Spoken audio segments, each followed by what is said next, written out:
শুভেচ্ছা সবাইকে. I welcome you all to UNESCO Dhaka office's webinar platform, Creative Cafe. Since 21st May 2020, we have started a series of webinar actually, and that allowed us to listen the valuable voice of the important stakeholders of the country, from culture sector, from education sector, and of course the youth voice in this crisis time. So today we have selected a topic which is very timely, and we'd like to celebrate the International Youth Day, which was on 12th August. So today's topic is youth leadership in education and culture in the context of Bangladesh. তরুণদের নেতৃত্বের জায়গাটা আসলে কোথায় এই মুহূর্তে বাংলাদেশে শিক্ষা ক্ষেত্রে এবং সংস্কৃতি ক্ষেত্রে আমরা সেটা জানার চেষ্টা করব। এবং আমাদের সাথে আজকে যারা আছেন তারা তরুণ হিসেবে কাজ করেছেন, মানে এবং করতে করতে হয়তো তারা এখনো তরুণ, একটু এগিয়ে গেছেন এক্সপেরিয়েন্সের দিক থেকে, কিন্তু তাদের জার্নিটা কেমন ছিল। আমাদের সাথে তরুণ যারা নেতৃত্ব দিবে এবং ভবিষ্যতে এমন মানুষও আছে, এবং আছে যারা নীতি নির্ধারক সরকারের পক্ষ থেকে।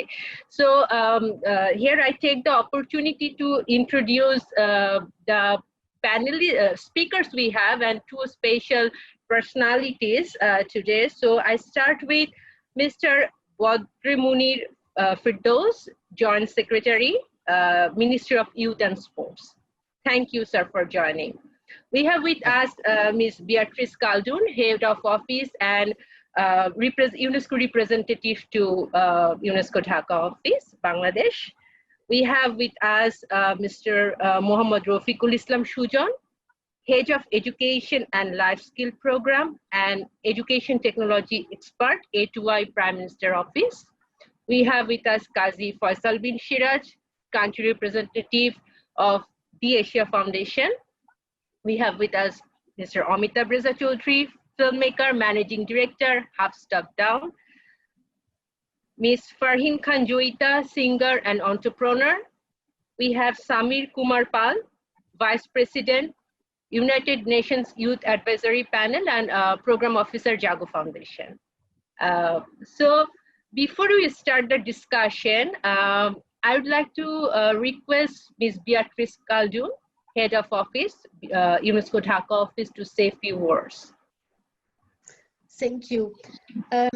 Here, Mr. Badri Munir Firdaus, Joint Secretary for Youth from the Ministry of Youth and Sports, and distinguished speakers, panelists, and also listeners to this webinar. On behalf of UNESCO, I'm really very pleased and also excited actually to welcome you all to this 2020 International Youth Day celebration. As we know, it was celebrated officially yesterday. And we celebrate this year with a webinar. And as Kissy has already mentioned, we picked the topic Youth Leadership in Education and in Culture sector in Bangladesh under our UNESCO Creative Cafe series that we started on 21st May, which is the Diversity Day for UNESCO.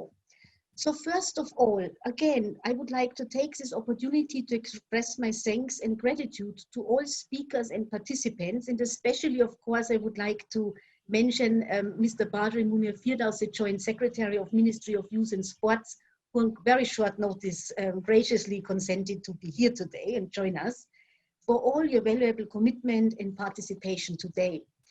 So as we have already know very well, the theme of this year's International Youth Day 2020 is Youth Engagement for Global Action, which we, the United Nations, aim to highlight the many ways in which young people engage meaningfully at the local, national, and global levels.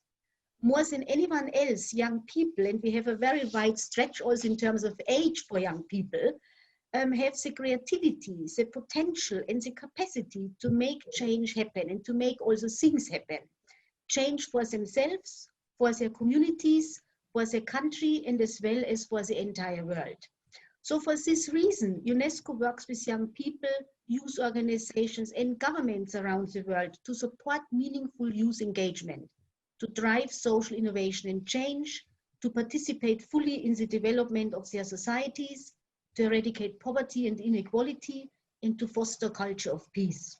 in Bangladesh, and our representative from the ministry may correct me, I understand we have a total youth population of 43%, and young people in all parts of Bangladesh and with all backgrounds are in different ways contributing through their action and engagement to the sustainable growth and the development of their communities and the country Bangladesh.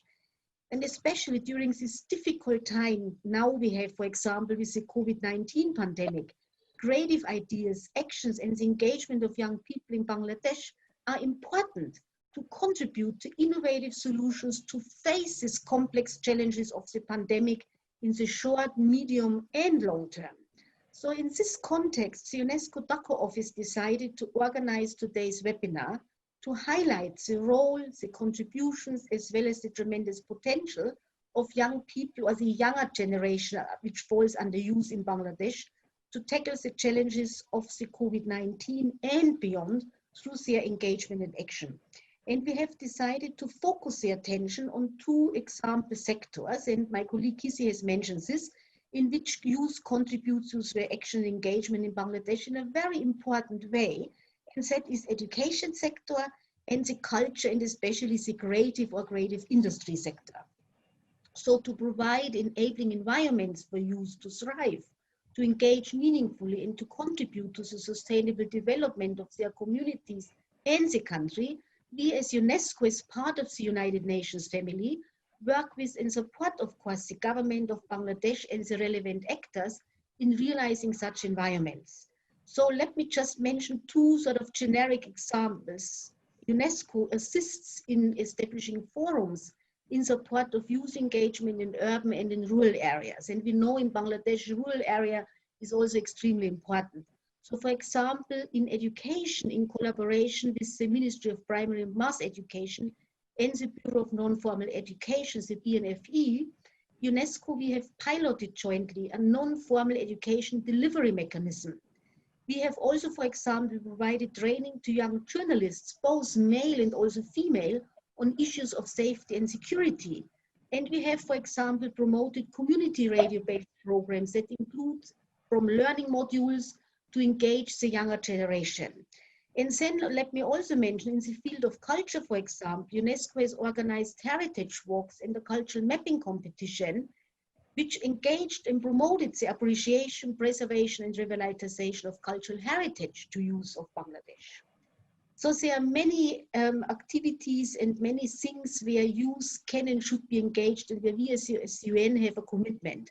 So on occasion of this year International Youth Day, Youth Engagement for Global Action, I hope that today's webinar can highlight and promote the importance of youth engagement in the education and the culture and especially creative sector of Bangladesh. So once again, I would like to express my deep gratitude and appreciation to all speakers. And again, especially I would like to mention the Ministry of Youth and Sports representative, but also the representative from A2I, as well as all the other speakers, and would like to thank all participants for joining today's webinar in the 2020 International Youth Day celebration. Thank you very much, Donabat. Beatrice. Now I would like to request Mr. Badri Munir Firdaus, Joint Secretary, Ministry of Youth and Sports, sir আপনি যদি কিছু বলেন তারপর আমরা আমাদের স্পিকারদের নিয়ে আসলে discussion শুরু করব। ধন্যবাদ কিজি তাহানি। বিসমিল্লাহির রহমানির রহিম। আজকের ওয়েবিনার প্ল্যাটফর্মে আলোচক হিসেবে উপস্থিত জনাব Rafiqul Islam Sujan, head of education and life skill programme A2I, জনাব Amitabh Reza Chowdhury, managing director Half Stop Down, জনাব Kazi Faisal Bin Siraj, country representative the Asia Foundation, জনাব ফারহিন খান জয়িতা, বিশিষ্ট কণ্ঠশিল্পী এবং faculty, Bangladesh Film and Television Academy, Samir Kumar Pal, programme officer, Jaago Foundation, youth leader, ও head of office and UNESCO representative to Bangladesh Miss Beatrice Kaldun, এবং UNESCO Bangladesh এর ঢাকা অফিসের সকল পর্যায়ের কর্মকর্তাবৃন্দ, আসসালামু আলাইকুম।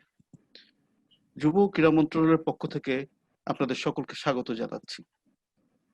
প্রথমেই সময় উপযোগী এই গুরুত্বপূর্ণ এই ওয়েবিনার প্ল্যাটফর্মের আয়োজন এবং আমাকে অনুষ্ঠানে আমন্ত্রণ জানানোর জন্য head of office the UNESCO representative to Bangladesh Miss Beatrice Kaldun এবং তার টিমকে ধন্যবাদ জ্ঞাপন করছি। এরূপ প্রাসঙ্গিক বিষয়ে আলোচনার জন্য সংযুক্ত হতে পেরে আমি সত্যি আনন্দিত। আপনারা অবগত আছেন যে যুব ক্রীড়া মন্ত্রণালয় দক্ষ ও উৎপাদনশীল যুব সমাজ গঠনের মাধ্যমে দেশের আর্থসামাজিক অবস্থার উন্নয়নে নিরলসভাবে কাজ করে যাচ্ছে। আপনারা সকলে অবগত আছেন যে সর্বকালের সর্বশ্রেষ্ঠ বাঙালি স্বাধীনতার মহান স্থপতি জাতির পিতা বঙ্গবন্ধু শেখ মুজিবুর রহমানের নেতৃত্বে সুদীর্ঘ সংগ্রাম ও মহান মুক্তিযুদ্ধের মাধ্যমে প্রতিষ্ঠিত হয় স্বাধীন ও সার্বভৌম বাংলাদেশ। আগস্ট মাস বাঙালি জাতির শোকের মাস। 1975 সালের 15ই আগস্ট ঘাতক দল জাতির পিতাকে সপরিবারে হত্যা করে বাঙালি জাতিকে অভিভাবকহীন করার অপচেষ্টা করে। আমি গভীর শোক প্রকাশ করছি এবং জাতির পিতা সহ তার পরিবারের সকল সদস্যের প্রতি গভীর শ্রদ্ধা জ্ঞাপন করছি। যে কোনো দেশের অন্যতম চালিকা শক্তি সে দেশের যুব শক্তি। অ্যালোকেশন অফ বিজনেস অনুসারে যুব ক্রীড়া মন্ত্রণালয় মূলত সমাজ ও অর্থনীতির অন্যতম চালিকা শক্তি। যুবদের প্রশিক্ষণ প্রদান ও সহায়ক পরিবেশ তৈরির মাধ্যমে দেশের আর্থসামাজিক উন্নয়নের জন্য কাজ করে। যুব সমাজ যেমন যে কোনো দেশের মূল্যবান সম্পদ। জাতীয় উন্নয়ন ও অগ্রগতি যুব সমাজের সক্রিয় অংশগ্রহণের উপর অনেকাংশে নির্ভরশীল। যুব সমাজের মেধা, সৃজনশীলতা, সাহস ও প্রতিভাকে কেন্দ্র করে গড়ে ওঠে একটি জাতির অর্থনৈতিক, সামাজিক ও সাংস্কৃতিক পরিমণ্ডল। পৃথিবীর অন্যান্য দেশের মতো বাংলাদেশও যুব সমাজ জাতির ভবিষ্যৎ কর্ণধার, নীতি নির্ধারক ও সিদ্ধান্ত গ্রহণকারী। জনসংখ্যার সবচেয়ে প্রতিশ্রুতিশীল ও উৎপাদনমুখী অংশ হচ্ছে যুবগোষ্ঠী। দেশের অসংগঠিত কর্মপ্রত্যাশী এই যুবগোষ্ঠীকে সুসংগঠিত, সুশৃঙ্খল এবং উৎপাদনমুখী শক্তিতে রূপান্তরের লক্ষ্যে যুব ক্রীড়া মন্ত্রণালয় নিরলস প্রচেষ্টা চালিয়ে যাচ্ছে। আমি বিশ্বাস করি করোনাকালে ও পরবর্তী সময়েও যুব সমাজ পূর্বের ন্যায় দেশের আর্থসামাজিক উন্নয়নে অগ্রণী ভূমিকা রাখবে। বাংলাদেশের জনসংখ্যার প্রায় 1/3 যুব। সঙ্গত কারণে আমরা ডেমোগ্রাফিক ডিভিডেন্ডের মধ্যে রয়েছি। রূপকল্প 2021 ও 2041 এবং জাতিসংঘ ঘোষিত এসডিজি অর্জনে স্থানীয়, জাতীয় ও আন্তর্জাতিক পর্যায়ে দেশের জনসংখ্যার সর্বাপেক্ষা সৃজনশীল ও উদ্যমী যুবদের অংশগ্রহণ নিশ্চিত করার বিকল্প নেই। যুবদের উন্নয়ন ও ক্ষমতায়ন সিদ্ধান্ত গ্রহণ প্রক্রিয়া তাদের অন্তর্ভুক্তির উপর নির্ভরশীল। এজন্য সুউচ্চ মানবিক ও নৈতিক চেতনায় দীপ্ত এবং উন্নত শিক্ষা প্রশিক্ষণের ঋদ্ধ এবং যুব সম্প্রদায়ের প্রয়োজন। দেশের যুবদের সেভাবে গড়ে তোলা হলে তাদের সামগ্রিক উন্নয়ন এবং ক্ষমতায়নের পথ হবে সুগম। ফলে তারা বাংলাদেশকে ডিজিটাল বাংলাদেশ 2021 সালের নাগাদ মধ্যায়ের দেশ এবং 2041 সালে পৃথিবীর অন্যতম দেশে উন্নীত করার ব্রতে আত্মবিশ্বাসী ও দক্ষতার সাথে আত্মনিয়োগ করতে সক্ষম হবে। এই অভিষ্ট লক্ষ্যে যুবদের মধ্যে উন্নত মনন, মানবিকতা ও চিত্তের লালন এবং একবিংশ শতাব্দীর উপযোগী করে দেশ সমাজের পরিবেশের প্রতি দায়িত্বশীল, আধুনিক ও দক্ষ প্রজন্ম রূপে বিকশিত করার চেতনা নিয়ে ইতিমধ্যেই জাতীয় যুবনীতি 2017 প্রণয়ন করা হয়েছে। জাতীয় যুবনীতি 2017 বাস্তবায়নের জন্য ন্যাশনাল অ্যাকশন প্ল্যান 2020 চূড়ান্ত করা হয়েছে। তাছাড়া যুবদের সার্বিক অবস্থা জানার জন্য ইউথ ডেভেলপমেন্ট ইন্ডেক্স প্রণয়ন করা হয়েছে। কর্মসংস্থান হারিয়ে বেকার হয়ে পড়া হাজার হাজার যুব শ্রমিককে নিজ নিজ এলাকায় রেখে তাদের চাহিদা মতো ট্রেডে প্রশিক্ষণ ও সহজ শর্তে ঋণ দিয়ে কর্মসংস্থানে নিয়োজিত করার জন্য যুব ক্রীড়া মন্ত্রণালয় যুবদের জন্য গ্রামে কর্মসংস্থান সৃষ্টি ও দারিদ্র্য হ্রাসকরণের প্রকল্প বাস্তবায়নের উদ্যোগ গ্রহণ করেছে। উক্ত প্রকল্পের অধীনে প্রকল্পের মেয়াদে 7,22,400 জনের প্রশিক্ষণের ব্যবস্থা করা হবে। প্রকল্প মেয়াদে 3,61,200 জনের আত্মকর্মসংস্থান হবে। প্রকল্প মেয়াদে 40,000 জনকে 200 কোটি টাকা ঋণ বিতরণ করা হবে। বর্তমান কোভিড প্যান্ডামিক বাস্তবতায় যুব ক্রীড়া মন্ত্রণালয় আরো একটি গুরুত্বপূর্ণ প্রকল্প বাস্তবায়ন করতে যাচ্ছে। এই প্রকল্পের নাম সেলফ এমপ্লয়মেন্ট ও entrepreneurship development virtual training centre স্থাপন প্রকল্প, যা সংক্ষেপে সিড প্রকল্প নামে পরিচিত। প্রকল্পের আওতায় প্রায় 3 থেকে 300 ঘন্টা এবং 1000-এরও বেশি সংখ্যক বিশিষ্ট ভার্চুয়াল ইউথ ট্রেনিং সেন্টার প্রতিষ্ঠা করা হবে। প্রকল্প মেয়াদকালে 12 লক্ষ যুবককে আত্মকর্মসংস্থানের ব্যবস্থা গ্রহণ করা হবে। আপনাদেরকে আনন্দের সাথে জানাতে চাই যে গত 27 জুলাই 2020 তারিখ যুব ক্রীড়া মন্ত্রণালয়ের উদ্যোগে আয়োজনে ঢাকা ওয়াইস ইউথ ক্যাপিটাল 2020 এর উদ্বোধন করা হয়েছে। মাননীয় প্রধানমন্ত্রী জননেত্রী শেখ হাসিনা এর শুভ উদ্বোধন করে। আগামী 1 বছর যুবদের সহায়ক হবে এরূপ বিভিন্ন কর্মসূচি, কর্মশালা, উৎসব, প্রতিযোগিতা ইত্যাদির আয়োজন হবে। কোভিড-19 পরিস্থিতিতে এবারের ঢাকা ওয়াইস ইউথ ক্যাপিটালের থিম ছিল resilience for parity and prosperity. উদ্বোধনী অনুষ্ঠানের পরপরই 27 ও 28 July resilient youth leadership summit অনুষ্ঠিত হয়। বিভিন্ন দেশের প্রায় 250 জন যুবক এই সামিটে ভার্চুয়ালি অংশগ্রহণ করে মূলত কোভিড-19 পরিস্থিতিতে এবং পরবর্তীতে যুবদের অর্থনৈতিক পুনর্গঠন ও উন্নয়নে ভূমিকা নিয়ে বিশদ আলোচনা হয়েছে। নীতি প্রণয়ন ও বাস্তবায়ন এবং বিভিন্ন পর্যায়ে সিদ্ধান্ত গ্রহণ প্রক্রিয়ায় যুবদের অধিকতর সম্পৃক্তকরণ এবং তাদের সংহতির জন্য যুব ক্রীড়া মন্ত্রণালয়ের পক্ষ থেকে জাতীয় যুব কাউন্সিল গঠনের উদ্যোগ গ্রহণ করা হয়েছে।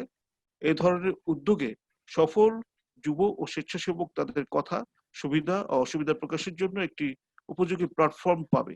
যুব ও স্বেচ্ছাসেবকরা তাদের ভয়েস জাতীয় ও আন্তর্জাতিক পর্যায়ে সহজে তুলে ধরতে পারবে এবং তাদের উন্নয়ন এবং দেশের উন্নয়নে অধিকতর ভূমিকা রাখতে পারবে বলে আমি প্রত্যাশা করি। আমি বিশ্বাস করি যুবই শক্তি, যুবই সমৃদ্ধি। পরিশেষে আমাকে ধৈর্য সহকারে শোনার জন্য সকলকে এবং আয়োজকদের এই সময়োপযোগী আয়োজনের জন্য আন্তরিক ধন্যবাদ জানাচ্ছি। ধন্যবাদ সবাইকে। Thank you. Thank you, জনাব বদরে মুনির ফেরদৌস, আপনার মূল্যবান বক্তব্যের জন্য। Now we can start our discussion actually. যেহেতু সরকারের একজন প্রতিনিধি আছে এবং আমাদের সরকারের কাছে অনেক ধরনের জিজ্ঞাসা থাকে এবং অনেক কিছু বলার থাকে, so I'd like to start with A2I actually. So I have a different question for you. What steps you are taking to promote youth leadership in education and creative sector in the context of Bangladesh? আসলে আপনারা কি ধরনের কাজ করছেন? And there is a youth policy, 2017 youth policy in Bangladesh. আসলে সেটা আপনাদের কোনোভাবে গাইড করছে কিনা? জি, ধন্যবাদ কিসি তাহনিন আপা আপনাকে, এবং ধন্যবাদ আমাদের ইউনেস্কোর বাংলাদেশের রিপ্রেজেন্টেটিভ প্যাট্রিক কালটুন এবং বদরে মুনির ফেরদৌস স্যার অনেক চমৎকার করে আসলে যুব ক্রীড়া মন্ত্রণালয়, যাদের দিকে আমরা ইয়ুথদের লিডারশিপ এবং আমাদের যুবদের কর্মদক্ষতা বিষয়গুলোর জন্য তাকিয়ে থাকি। স্যার খুব চমৎকার করে বললেন যে আসলে আমাদের ভবিষ্যৎ কি বড় রকমের উদ্যোগগুলো কি কি আসছে এবং কি ধরনের পদক্ষেপ নেওয়া হয়েছে। তো শিক্ষার বিষয়টি নিয়ে আমি কথা বলতে পারি, যেহেতু আমি শিক্ষা এবং লাইফ স্কিলের বিষয়টা A2I পক্ষ থেকে দেখি।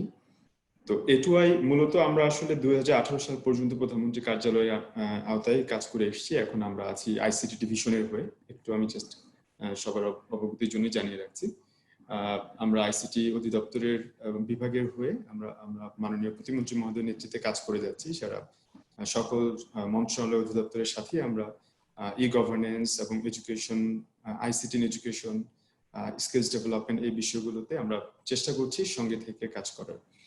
তো শিক্ষার ক্ষেত্রে যেটা আমরা দেখেছি যে আমাদের বেশ কিছু বড় বড় পরিবর্তন, বিশেষ করে আমাদের শিক্ষায় ICTর যে সূচনা এবং তার মাধ্যমে গত 10-11 বছরে আমরা যে বড় পরিবর্তনগুলো লক্ষ্য করি, গত 8-9 বছরের মধ্যে আমরা বলবো, বিশেষ করে আমাদের ডিজিটাল বাংলাদেশের পদযাত্রা বা এই ব্যানারের আন্ডারে আসলে যে বড় পরিবর্তন হচ্ছে, তার নেপথ্যে কিন্তু আছে আসলে ইয়ুথ লিডারশিপ। তো এই বিষয়গুলো খুব একটা আলোচনা হয় না, তাই আমি মনে করছি যে এই ফোরামে আমরা সেই বিষয়গুলোতে দু একটা আলোকপাত করতে পারি। যেমন একটি বিষয় হচ্ছে, বাংলাদেশে 2011 সাল থেকে আমাদের কর্পোরেটদের সাথে মিলে, বিশেষ করে বাংলালিংক তখন আমাদেরকে 350 ল্যাপটপ দিয়েছিল, আমরা পাইলটিং করেছিলাম মাল্টিমিডিয়া ক্লাসরুমে। তারপরে শিক্ষা মন্ত্রণালয় প্রকল্প নেয় এবং সেই মাল্টিমিডিয়া ক্লাসরুম আছে সকল মাধ্যমিক স্কুলে পৌঁছে গেছে, এবং সেটার সাথে অ্যাসোসিয়েটেড ছিল শিক্ষকদের প্রশিক্ষণ, ডিজিটাল কন্টেন্ট তৈরির প্রশিক্ষণ। মজার বিষয়টি হলো যে এই যে শিক্ষকদের ICT বিষয়ে প্রশিক্ষণ, তো আইসিটিটা তখন তো একটা অনেকটা নতুন, যে কি করে শিক্ষা আইসিটি ব্যবহার করবে এবং মাল্টিমিডিয়াকে কিভাবে ব্যবহার করবে। তখন ক্লাসরুমে একটা মাল্টিমিডিয়া সেট চিন্তাই করা যেত না। আজকে আমরা হয়তো অনেক অ্যাডভান্স চিন্তা করছি যে স্মার্ট বোর্ড থাকবে, স্টুডেন্টদের হাতে ডিভাইস থাকবে কিনা, ইন্টারনেট কোথায় যাবে। বিশেষ করে কোভিড সিচুয়েশনের পরে তো আমরা একেবারেই পুরো নতুন করে চিন্তা শুরু করেছি। তো সেই সময়ে আমরা খুঁজে পেলাম যে আমাদের টিচার্স ট্রেনিং কলেজগুলোতে যারা নবীনতম শিক্ষা কর্মকর্তা যুক্ত হয়েছে, বিশেষ দিয়ে যারা নবীনতম যুক্ত হয়েছে, তারাই একমাত্র ভেহিকেল হতে পারে এই ট্রেনিং গুলো, এই মিডিয়াগুলোকে, আইসিটি মিডিয়াগুলোকে সবচেয়ে দ্রুত শিক্ষকদের মাঝে পৌঁছে দেওয়া। মানে শিক্ষকদেরকে ট্রেনিং দিবে, তরুণ প্রশিক্ষকরা অন্য প্রশিক্ষকদেরকে ট্রেনিং দেবে। তো তাদেরকে ভিত্তি করেই আমাদের কিন্তু মাল্টিমিডিয়া ক্লাসরুম বলেন, তারপরে প্রায় 3.5 লক্ষের মতো প্রাথমিক এবং মাধ্যমিকের শিক্ষক প্রশিক্ষণ হয়েছে। তো সেখানে সবচেয়ে বড় ভূমিকাটা রেখেছে আসলে আমাদের তরুণ প্রশিক্ষক এবং শিক্ষকবৃন্দ। এরপরে আমরা দেখতে পাই যে এই যে শিক্ষকদের নিয়ে একটা বিশাল প্ল্যাটফর্ম, বাংলাদেশের সবচেয়ে বড় শিক্ষকদের প্ল্যাটফর্ম বলা হয় শিক্ষক বাতায়ন। মজার ব্যাপার হচ্ছে এই শিক্ষক বাতায়ন 2013 সালে উদ্বোধন হয় এবং আজকে প্রায় 7 বছরে 4.5 লক্ষ শিক্ষকের একটা বিশাল পরিবার, প্রায় 2.5 লক্ষ কন্টেন্ট, প্রচুর শিক্ষা উদ্ভাবন নিয়ে সেখানে গবেষণা হচ্ছে, কাজ হচ্ছে, কথোপকথন হচ্ছে।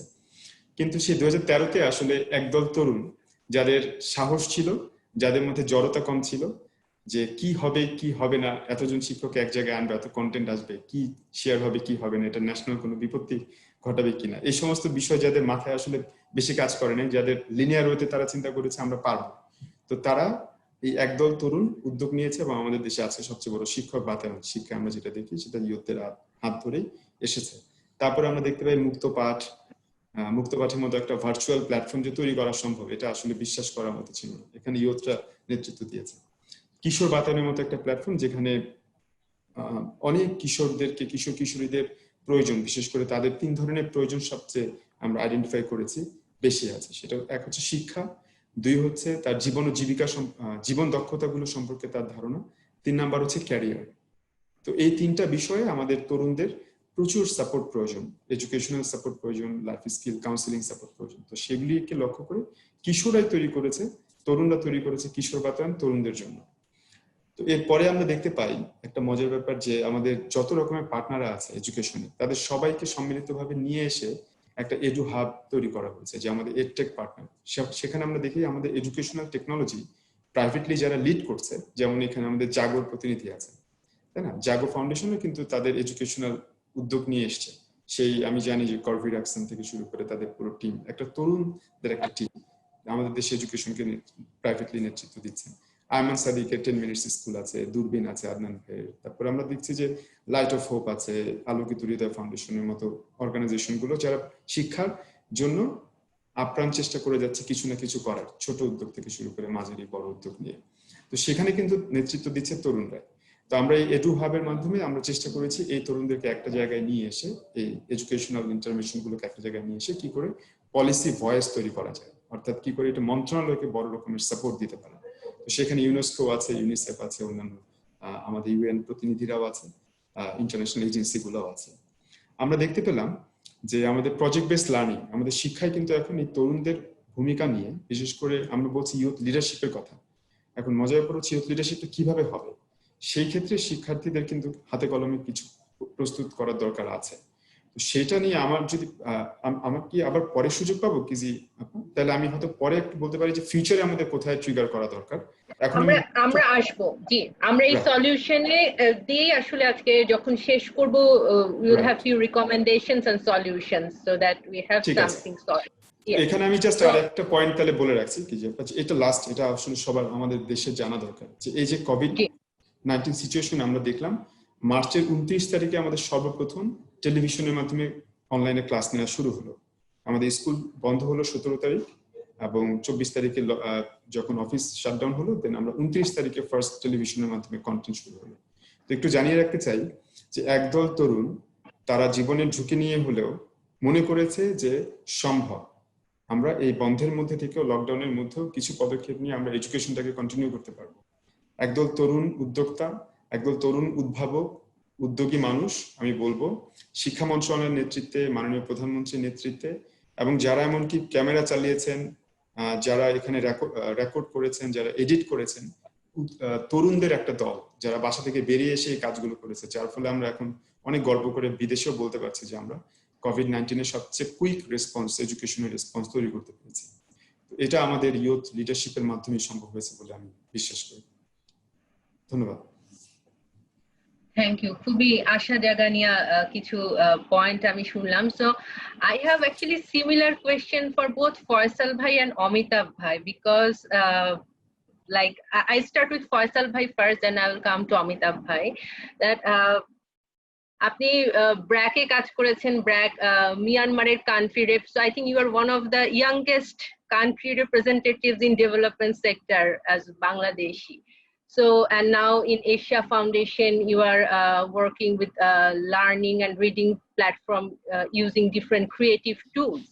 So, what challenges actually have you identified in being a youth leader? আপনার আসলে কি কি challenges আপনি এই ক্যারিয়ারের পাথটাতে আসলে আপনার মনে হয়েছে যে আপনি আইডেন্টিফাই করেছেন তরুণ একজন নেতা হিসেবে? Well, thank you, Kiji. It's always a compliment to be called a young person. বয়সটা থেমে থাকছে না, I'm getting older. But it is true.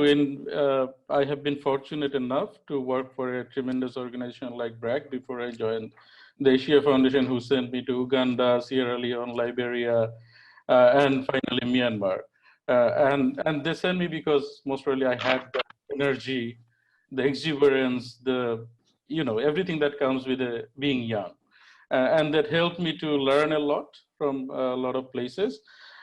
But I would say, like, I would highlight the youth leadership component a bit on the leadership specifically. So I think the leadership thoughts are very deeply personal experience, and it varies from people. Everyone has got their own and unique way of realizing their leadership potential, and then it's a deeply personal journey.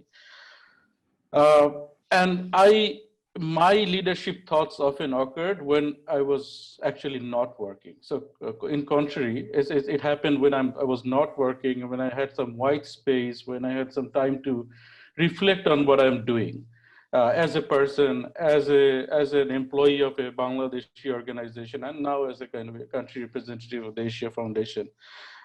And I think it's important that the youths of this country also go through that process of reflection, having some white space and realization, what they aspire to be and how do they strategize to get to that point. So how do we create that as white space, that reflection, the discussions and ideas generation? That is quite a bit of challenging task, but I think it's necessary. So one is that having that white space, personal realization, self-realization issue, but the other is how do you then materialize that, right? And I think that's a bit of joint effort between the country and the people and the youth community. So by definition, the young youth population is highly energetic. They're very passionate. So when you think about a macroeconomic situation of unemployment, that basically restricts them from realizing their true potential.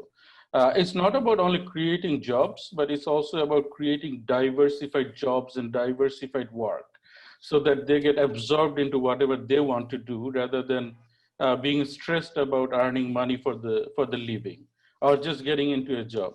So I for example, studied undergrad in Dhaka University in economics, and I have seen a lot of students getting into the Dhaka University, regardless of the subject, with a vision that when I graduate, I'll get a job because I've got into this best university in Bangladesh. And I think that's a bit disturbing.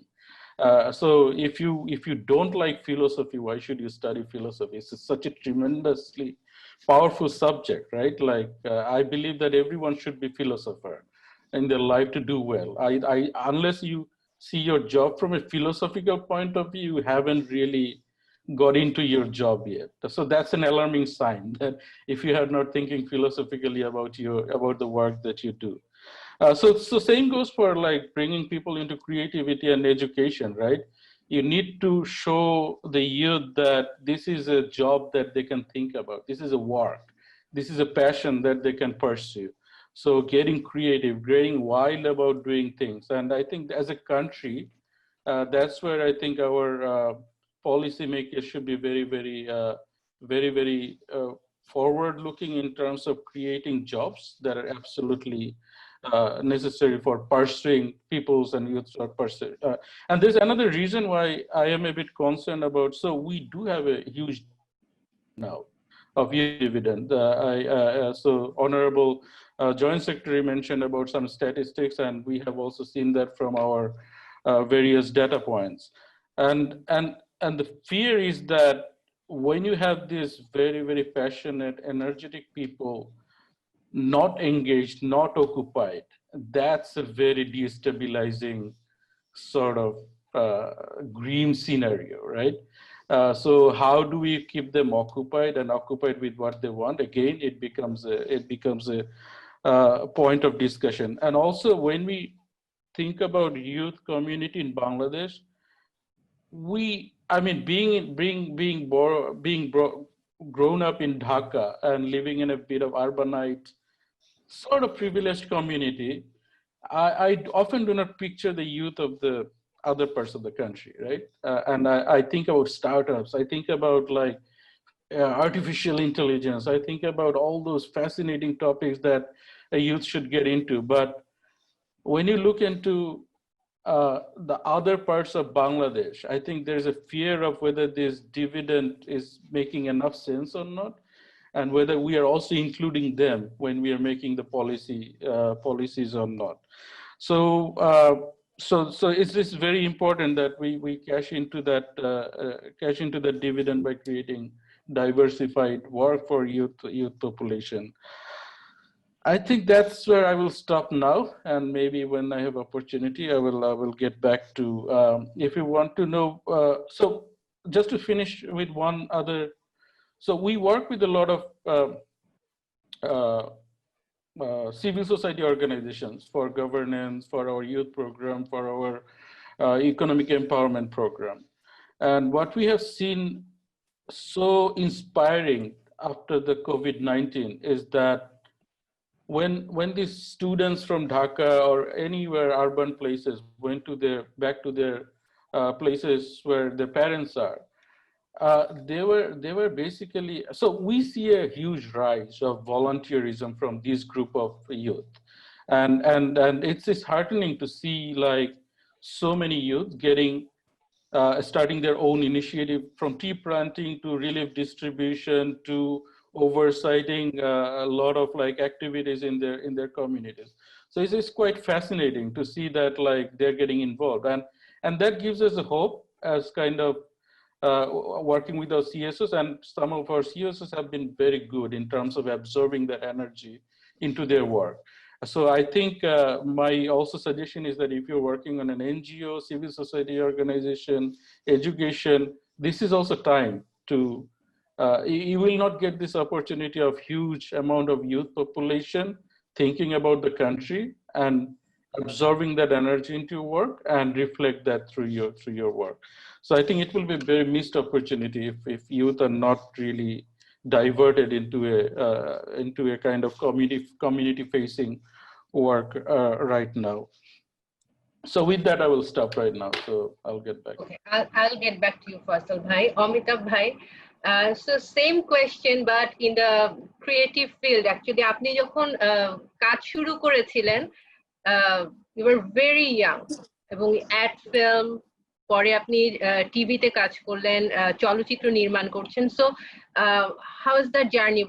What are the challenges actually you identified? আপনি যখন ওই ফিল্ডটাতে এসেছেন, আমার মনে হয় আপনি নতুনদের মধ্যে, খুব কম তরুণ মানুষ ছিল ওই সময় ওই ফিল্ডটাতে, ক্রিয়েটিভ সেক্টরে. So what are the challenges you have identified?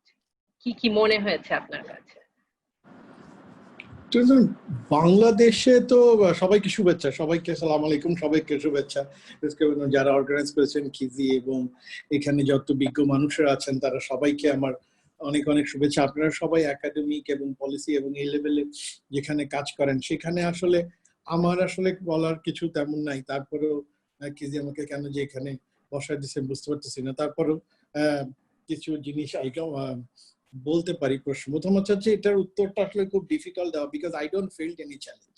আমার কোনো চ্যালেঞ্জ ছিল না, মানে মাই ফার্স্ট চ্যালেঞ্জ সবসময় ছিল যে আমি আসলে I want to enjoy my filmmaking এবং I want to tell my stories, and গল্প বলা একজন আর্টিস্টের কাছে তার গল্প বলাই হচ্ছে তার সবচেয়ে বড় চ্যালেঞ্জ, কিভাবে গল্প বলবো। and others challenge are it's a part of life এবং we love those challenge, and all the যত difficulties আসছে তত we enjoy, just like আমাকে যখন বলা হয়েছে আমি তো এমনি হাঁটতে হাঁটতে পারি না, কিন্তু আমাকে যখন বলা হয়েছে হিমালয় উঠে শুট করতে হবে 8 দিন হেঁটে, we need to track 8 days and we'll need to shoot 17,000 feet উপরে. That was a challenge to me, and we achieved it, and we have done it. We made the film right. And so if you ask me what are the challenges, আমার ব্যক্তিগতভাবে I face every day. I face everyday challenge, and I enjoy প্রতিদিনের challenge. এটি ব্যক্তিগতভাবে আমাকে জিজ্ঞেস করা। কিন্তু যদি ইউথ এবং সবকিছু নিয়ে কথা বলা হচ্ছে, তো সেই বিষয়ে যদি আমি কথাটাকে নিয়ে আসি, একটু জেনারেলাইজ করতে চেষ্টা করি, তাহলে আমি অন্য এক জায়গা থেকে বলতে পারি, যেহেতু আমি পড়াচ্ছি এবং ঢাকা বিশ্ববিদ্যালয়ে এবং সব জায়গায় ইউথের সাথে আমার কানেকশন হচ্ছে, আই ডোন্ট থিঙ্ক আমি এখন আর ইউথ আছি। আমি মনে হয় যে আমি আমার বয়স হয়ে গেছে, রিটায়ার করে কয়েকদিনের মধ্যে আমাকে লাইফ দেওয়া হবে, আমি বাসায় চলে যাবো। So but I can see that people youth দের মধ্যে they are very promising এবং অনেক এক্সাইটিং ছেলেপেলে আছে। বাট প্রবলেম যেটা হচ্ছে যে দেখেন, আমরা ইউথ বলতে শুধু খুব স্পেসিফিকলি ইউথ বুঝি, যুব সমাজ, তরুণ সমাজ কি একটা স্পেসিফিক বুঝি। ইউথ তো অনেক বড় আসলে। বাংলাদেশের গার্মেন্টসে যে পরিমাণ নারীরা কাজ করে, অল আর ইউথ। বাংলাদেশের হেল্পার বা অল শ্রমজীবী মানুষ, ওদের মধ্যে ইউথ আছে। এবং ইউথ বলতে আমি আসলে সবাইকে বুঝি। ইউথ বলতে শুধু ঢাকা শহরের কিছু তরুণ এবং এন্টারপ্রেনার এবং সম্ভাবনাময় কিছু মানুষজনকে বুঝি না। ইউথ তো সবাই। সো আমাদের এই সবাইকে নিয়ে ভাবনার একটা বিষয় আছে, যে এটা একটা মনে হয়। আরেকটা বড় জিনিস হচ্ছে যে এখন তরুণ বয়সে সবচেয়ে জরুরি জিনিস যেটা, সেটা হচ্ছে স্বপ্ন দেখতে পারা, স্বপ্ন একটা ইন্সপায়ার করা। কোনো কিছু আমাকে ইন্সপায়ার করে কিনা, কোনো কিছু আমাকে কিক দেয় কিনা। খুব বাজে ছবি, কিন্তু আমার খুব প্রিয় ছবি সালমান খানের কিক, জঘন্য ছবি, কমার্শিয়াল ছবি, কারণ ওইখানে দেখছিলাম ওইখানে কিক দিছে, এটা আমার খুব ভালো লাগছে যে আমাকে কিক পাইতে হবে, I have to get the kick, না আমাকে ফুর্তি পাইতে হবে কাজটা করতে। সো বিপদটা যেটা ঘটে যে এই কিকটা বোধহয় ইউথরা পায় না অনেক সময়, বা দে ডোন্ট সি ইন্সপায়ারিং কিছু দেখতে পায় না। এবং তাদেরকে ইন্সপায়ারিং জিনিস দেখতে পারানোটা খুব গুরুত্বপূর্ণ অন্য মানুষদের, এটা রাষ্ট্রীয়ভাবে হোক অথবা একাডেমিক্যালি হোক, ইনস্টিটিউশনাল জায়গা থেকে হোক। যেমন উদাহরণ দিয়ে বলতে পারি, সেটা হচ্ছে ঢাকা বিশ্ববিদ্যালয় যেদিন আমি প্রথম দিন পড়াতে গেলাম ফিল্মের স্টুডেন্টদেরকে, সেখানে আমি প্রায় 30 জন স্টুডেন্ট ছিল, ফার্স্ট ইয়ারে আসছে, বাংলাদেশের বিভিন্ন জায়গা থেকে আসছে। এবং তাদেরকে আমি জিজ্ঞেস করলাম যে আপনি কেন সিনেমাতে পড়তে আসছেন, বা why you want to study film? তখন ও বললো যে আমার 22 নম্বর চয়েস ছিল সিনেমা, একজনের 21 নম্বর চয়েস ছিল ফিল্ম অ্যান্ড টেলিভিশন, একজনের 19 নম্বর চয়েস ছিল। মানে তাদের কারোই 1, 2, 3 এর চয়েসের মধ্যে ছিল না। এক ইকোনমিক্স, সেকেন্ড সোশিওলজি, তারপর ফিলোসফি, এটা তার ছিল না। এবং একজন বা দুইজনকে আমরা পাইছি যারা আসলে চয়েস হচ্ছে ফিল্মে পড়তে আসছে। বাকি এই যে বড় একটা স্টুডেন্টরা, তারা কিন্তু they are not interested to make film. তারা আসলে ঢাকা বিশ্ববিদ্যালয়ে চান্স পাইলে একটা সার্টিফিকেট পাওয়া যাবে, সেই কারণে পড়তে আসছে। এরপর আমি জিজ্ঞেস করলাম যে আপনারা কি হইতে চান? দে ওয়ান্ট টু বি, ওনারা হইতে চায় আসলে জার্নালিস্ট, ওনারা হইতে চায় ভিডিও জার্নালিস্ট। কারণ কি? কারণ হচ্ছে যে তাদের কাছে, যারা তাদেরকে পড়ায় ঢাকা ইউনিভার্সিটি, তো বাংলাদেশে আমি একটা বিচ্ছিন্নভাবে একটা উদাহরণ দিচ্ছি যাতে পুরো চরিত্রটা বোঝা যায়। আমি ফিল্মের জিনিসটা জানি, ওইটার দিকেই বলতেছি, কিন্তু এটা মনে হয় সব জায়গাতেই আছে। আমি জাস্ট বিচ্ছিন্নভাবে একটা ছোট্ট পকেটের উদাহরণ দিচ্ছি। সেটা হচ্ছে যে তারা জার্নালিস্ট হতে চায়, কিন্তু তারা পড়তে আসছে কিন্তু ফিল্ম অ্যান্ড টেলিভিশনে গ্রাজুয়েশন করতে আসছে। কিন্তু কেন হইতে চায়? কারণ বাংলাদেশে ফিল্ম পড়ানোর লোক নেই। এই কারণে ওখানে যারা পড়ায় ওদেরকে, তারা জার্নালিস্ট। তো যে জার্নালিস্ট শিক্ষক পড়ায়, শিক্ষক তো আর টার্কোস্কির কথা বলতেছে না, শিক্ষক তো ফেলিনির কথা বলতেছে না, শিক্ষক তো সত্যিটার কথা বলতেছে না, উনি তো জার্নালিস্টিক ওই বিষয়ে পড়াশোনা করছে, তো ওই বিষয়ে তাকে ইন্সপায়ার করতেছে। সো দোজ 30টা স্টুডেন্ট মধ্যে বেশিরভাগ স্টুডেন্ট ভবিষ্যতে জার্নালিস্ট হচ্ছে, এক। আর দুই, ও দৃশ্য তো দেখতে পারে, টেলিভিশন এইসব জায়গায় দেখে যে আমি ফরিদপুর থেকে আসগর বলছি, চ্যানেল 24, এই যে দেখে, ওই দৃশ্য তো তার কাছে যা দেখে সেটা তাকে ইন্সপায়ার করে, এই জন্য সে ওইটা হইতে চায়, ওইটাই সে করতে চায়। প্রবলেমটা হচ্ছে তার মানে কি, তার মানে হচ্ছে যে আমাদেরকে ইন্সপিরেশন দেওয়ার মতো জিনিস হাজির করতে হবে, গল্প স্টোরি হাজির করতে হবে। ফিল্ম মেকার হিসেবে আমার জব যেটা, we have to create story, আমাদের ইন্সপায়ারিং স্টোরি গুলাকে হাজির করতে হবে। আমরা কি স্টোরি পাই? আমরা যদি বাংলাদেশের প্রধান দৈনিক দেখি, প্রথম আলো, সে প্রথম আলোর বিনোদন পাতা খুললে দেখবেন সুন্দর করে সোনালী বান্দ্রে গাছে ফুল ফুটছে, এটা একটা বড় ছবি দেওয়া আছে। আর গরিবের মতো চঞ্চল চৌধুরীর একটা চেহারা দেখতে ইচ্ছা করে না, তো সোনালী বান্দ্রেকে দেখতে ইচ্ছা করে, বা হোয়াট এভার, বান্দ্রে সালমান খান শার্ট খুলে ফেলছে, যে সালমান খান শার্ট খুলে দাঁড়ায় আছে, এটা ছবি দেখে। So this are the thing আমরা ইন্সপায়ার করি, অর্থাৎ ইউথকে কালচারালি এন্ড ইকোনমিক্যালি যখন মানে কোনো বড় শক্তি হাজির থাকে ইউথের সামনে, তখন আমাদের স্টোরি হাজির হয় না। আমরা আমাদের স্টোরিকে ইউথের সামনে হাজির করতাম। আমি film maker point of view বলতেছি যে আমাদের স্টোরি, আমাদের একটা রুমি, আমাদের একটা গল্প, আমাদের দেশের গল্প, আমাদের দেশের জীবনের গল্প, আমাদের বিশ্ব সাহিত্য কেন্দ্র, অসাধারণভাবে আমরা বিশ্ব সাহিত্য কেন্দ্র একসময় বড় করছি। বিশ্ব সাহিত্য কেন্দ্র থেকে একটা বিশাল গ্রুপ আমরা ওখান থেকে বের হয়ে পরে বিভিন্ন জায়গায় ফ্যাসিলিটেট করছি। ওই বিশ্ব সাহিত্য স্টোরি এখন আর হাজির নাই, এখন ইউটিউব ব্লগাররা হাজির আছে, অর্থাৎ একটা সালমান মুক্তাদির হাজির আছে, একটা সাইমন, দেখেন আমরা কিন্তু 10 মিনিট স্কুল থেকে অনেক ইন্সপায়ার হয় অনেক ছেলে পেলে। সো কি হাজির আছে আমাদের আইসিটি থেকে শুরু করে, আমরা কোন গল্প হাজির করতে পারি, আমাদের ইতিহাসের কোন গল্প হাজির করতে পারি। আমরা যদি গল্প না দিতে পারি তাহলে ইউথ কখনো ইন্সপায়ার হয় না, এটা গেলে।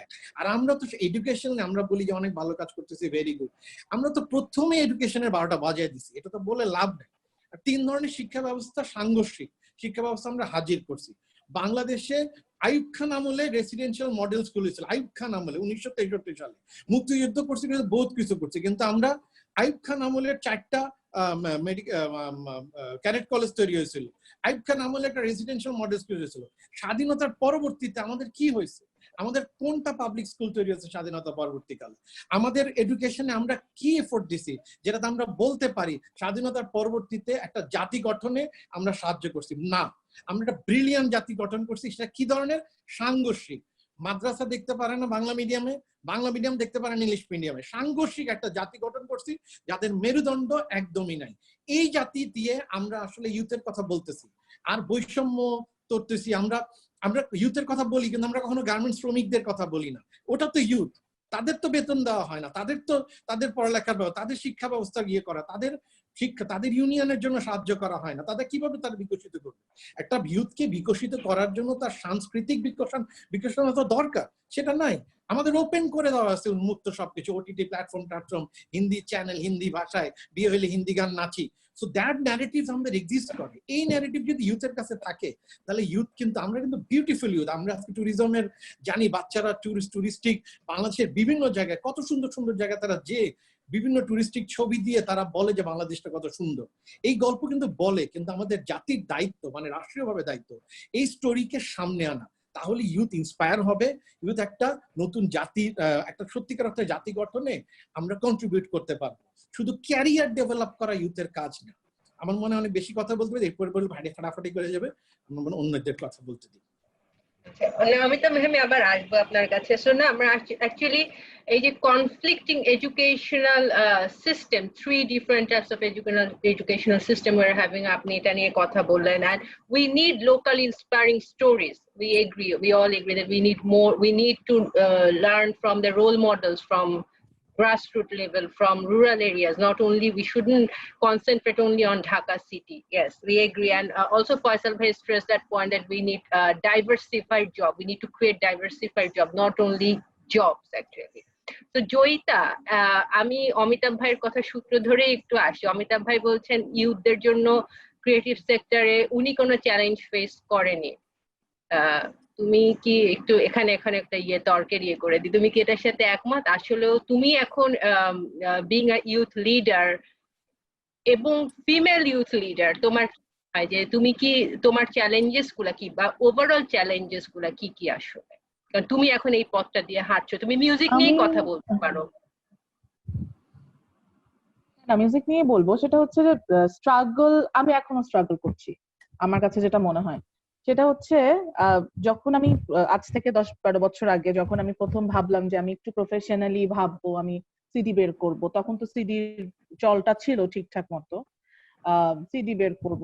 তো প্রথম যে চ্যালেঞ্জটা ছিল সেটা হচ্ছে বাবা মাকে বোঝানো যে এই সিডিটা বের করতে তাদেরকে ইনভেস্ট করতে হবে। আমার মার তো মাথায় হাত, কারণ সে কোনোদিন এটা শুনেই নাই যে তুমি যদি ভালো গান গাও তোমাকে কেন নিজের সিডি নিজের বের করতে হবে, তোমাকে ধরে নিয়ে গিয়ে তোমাকে তোমার সিডি মানে প্রডিউসাররা নিজেরা বের করবে, তোমার কেন এটার পিছনে টাকা খরচ করতে হবে। তো এই যে চ্যালেঞ্জটা শুরু হলো, স্ট্রাগলটা শুরু হলো, সেটা চলেছে অনেকদিন পর্যন্ত। কিন্তু সৌভাগ্যক্রমে কলকাতা থেকে তখন আমার সিডি, ওরা আমাকে প্রমোট করতে চাইলো একটা কোম্পানি, তো তারপরে আমি আমার 3টা সিডি বেরোয়। কিন্তু বাংলা আমার কিছুই আসলে কোনো গান টান ওইভাবে রিলিজ হয় নাই। তো এই যে হয় নাই বলছি, সেটা কেন হয় নাই, এটা একটা কালচার তৈরি হয়েছে যেখানে আসলে নিজেকে অনেক বেশি এক্সপোজ করতে হয়। এটা আমি খারাপ বলছি না, কিন্তু আমি আসলে এইটার মধ্যে পড়ি না, আমি আসলে এটা একেবারেই পারি না। নিজের কথা কোথাও গিয়ে বলা, নিজের কাজের জন্য কোনো জায়গায় ধর্ণা দেয়া, এই জিনিসটা কোনোভাবেই হয়ে উঠলো না। যেটুকু এখন গান করি, যেটুকু মানুষ আমাকে একটু চেনে, সেটা আসলে আমি জানি না, সৌভাগ্যক্রমে চেনে। আর আমি আসলে ওইভাবে একটা সময় গিয়ে দেখলাম যে না, প্রফেশনালি গান করার বিষয়টা কি, প্রচুর পারফরমেন্স করতে হবে, টাকাটা আসলে স্টেজ শো থেকেই মূলত আসে। তো রবীন্দ্রসঙ্গীত আমি যে গান করি মূলত, সেইখানে তো আসলে আরো বেশি ধরা আসলে একটা, কারণ এখানে আসলে এইসব শো এর সেরকম আমি যতদূর দেখছি যে সেরকম কি বলবো, শব্দটা মাথায় আসছে না, বুঝতে পারছেন নিশ্চয়ই কি বলতে যাচ্ছি। অন্যান্য গান, আধুনিক গান যেরকম ব্যান্ডের গান যেভাবে মানুষ নিচ্ছে, রবীন্দ্রসঙ্গীত নিচ্ছে, ঘরে বসে শুনতে ভালোবাসে, আস্তে করে রাত্রেবেলা ঘুমানোর সময় একটু ছেড়ে গান শুনতে ভালোবাসে, কিন্তু একটা বড় কনসার্টে যে একটা বিশাল টাকা দিয়ে টিকিট কিনে সেই সেই খরচটা করতে চায় না মানুষ। তো এই স্ট্রাগল গুলা তো রয়ে গেছে, এবং একটা পর্যায়ে গিয়ে কিন্তু বুঝলাম যে আসলে এখানে সম্ভব হবে না এভাবে। পরে কি করলাম, আস্তে আস্তে অন্যদিকে গান করছি ভালোবাসা থেকে করছি, কিন্তু এর পাশাপাশি এখন ব্যবসা করছি। কিছুদিন ফিল্ম এন্ড টেলিভিশন একাডেমিতে কাজ করেছি, অন্য কাজ করার চেষ্টা করছি এর পাশাপাশি, কারণ অন্য ইনকাম সোর্স তো থাকতে হবে।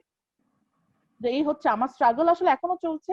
আমি গান যেটুকু করি এখন ভালোবেসে করি, আমি আসলে ওই চিন্তাটাই মাথার মধ্যে থেকে আমি এখন বাদ দিয়ে দিয়েছি যে এখান থেকে কোনো আর্থিক কোনো সুবিধা আমি ভোগ করব, সেই চিন্তাটার মধ্যে আমি আর নাই।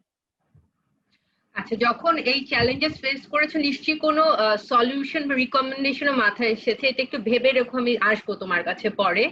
আমি সামিরের কাছে যাই, সামির কুমার পাল। উনি হচ্ছেন আমাদের ইউনাইটেড নেশনস ইউথ অ্যাডভাইজারি যে প্যানেল আছে সেটার ভাইস প্রেসিডেন্ট, এবং জাগোতে বহুদিন ধরে সামির কাজও করছে। So Samir, being a youth leader now, সেই প্রশ্নটা যেটা আমি জয়িতাকে করলাম যে চ্যালেঞ্জেস গুলা কি ছিল বা কি আছে আসলে, আপনারা এখনো সেই পথটা ধরেই হাঁটছেন যেটাতে ফয়সাল ভাই, অমিতাভ ভাই হেঁটেছেন কিছুদিন আগেই, তো কি চ্যালেঞ্জেস গুলা এখন আছে, এবং স্পেশালি কোভিড-19 এর সিচুয়েশনে যদি স্পেশাল কোনো চ্যালেঞ্জেস আপনার মনে হয় যে আইডেন্টিফাই করেছেন? থ্যাংক ইউ আপু প্ল্যাটফর্মটা আমাকে দেওয়ার জন্য। আমি প্রথমে শুরু করব, সিরাজ ভাই একটা কথা বলেছিলেন, সেটা হচ্ছে ইউথদের না অনেক বেশি এনার্জি আছে, এখন আমরা যদি এই এনার্জিকে একটা ডিরেকশন না দিতে পারি তাহলে এই খুব বাজে ডিরেকশনে চলে যাবে। হ্যাঁ, যেরকম ফর এক্সাম্পল আমার যদি কিছু ইউথ এডুকেশন না পাই, আবার আমি দেখছি আমার স্পোর্টস হোক বা কালচার হোক বা কালচারাল যে জিনিসগুলা, এটাও যদি না থাকে, তার শিক্ষা নাই, সে জানে না কি ঠিক কি ভুল, সে তার কালচার নাই, সে স্পোর্টস নাই, সে রিফ্রেশমেন্টটা কিভাবে নিবে, তখন সে চলে যাবে কিন্তু বিভিন্ন ধরনের কুরুচিপূর্ণ বিনোদনের ক্ষেত্রে, যেটা অনেক ইদানিং দেখবেন যে আপনারা টিকটক নিয়ে কথা হচ্ছে বা অনেক রকম ফেসবুকে তারা অনেক কিছু করার চেষ্টা করতেছে, কারণ সুস্থ বিনোদন অভাব প্লাস শিক্ষার অভাব। আচ্ছা, হ্যাভিং সেইড দ্যাট, আমি বলবো আমি আসলে 6 বছর ভলেন্টিয়ারিং করেছি এখনো ইউনাইটেড নেশন ইউথ অ্যাডভাইজারি প্যানেলের সাথে করছি। তো আমার জার্নিটা শুরু হয়েছিল প্রথমে জাগোতে, যে ভলেন্টিয়ার ফর বাংলাদেশ সেটা দিয়ে।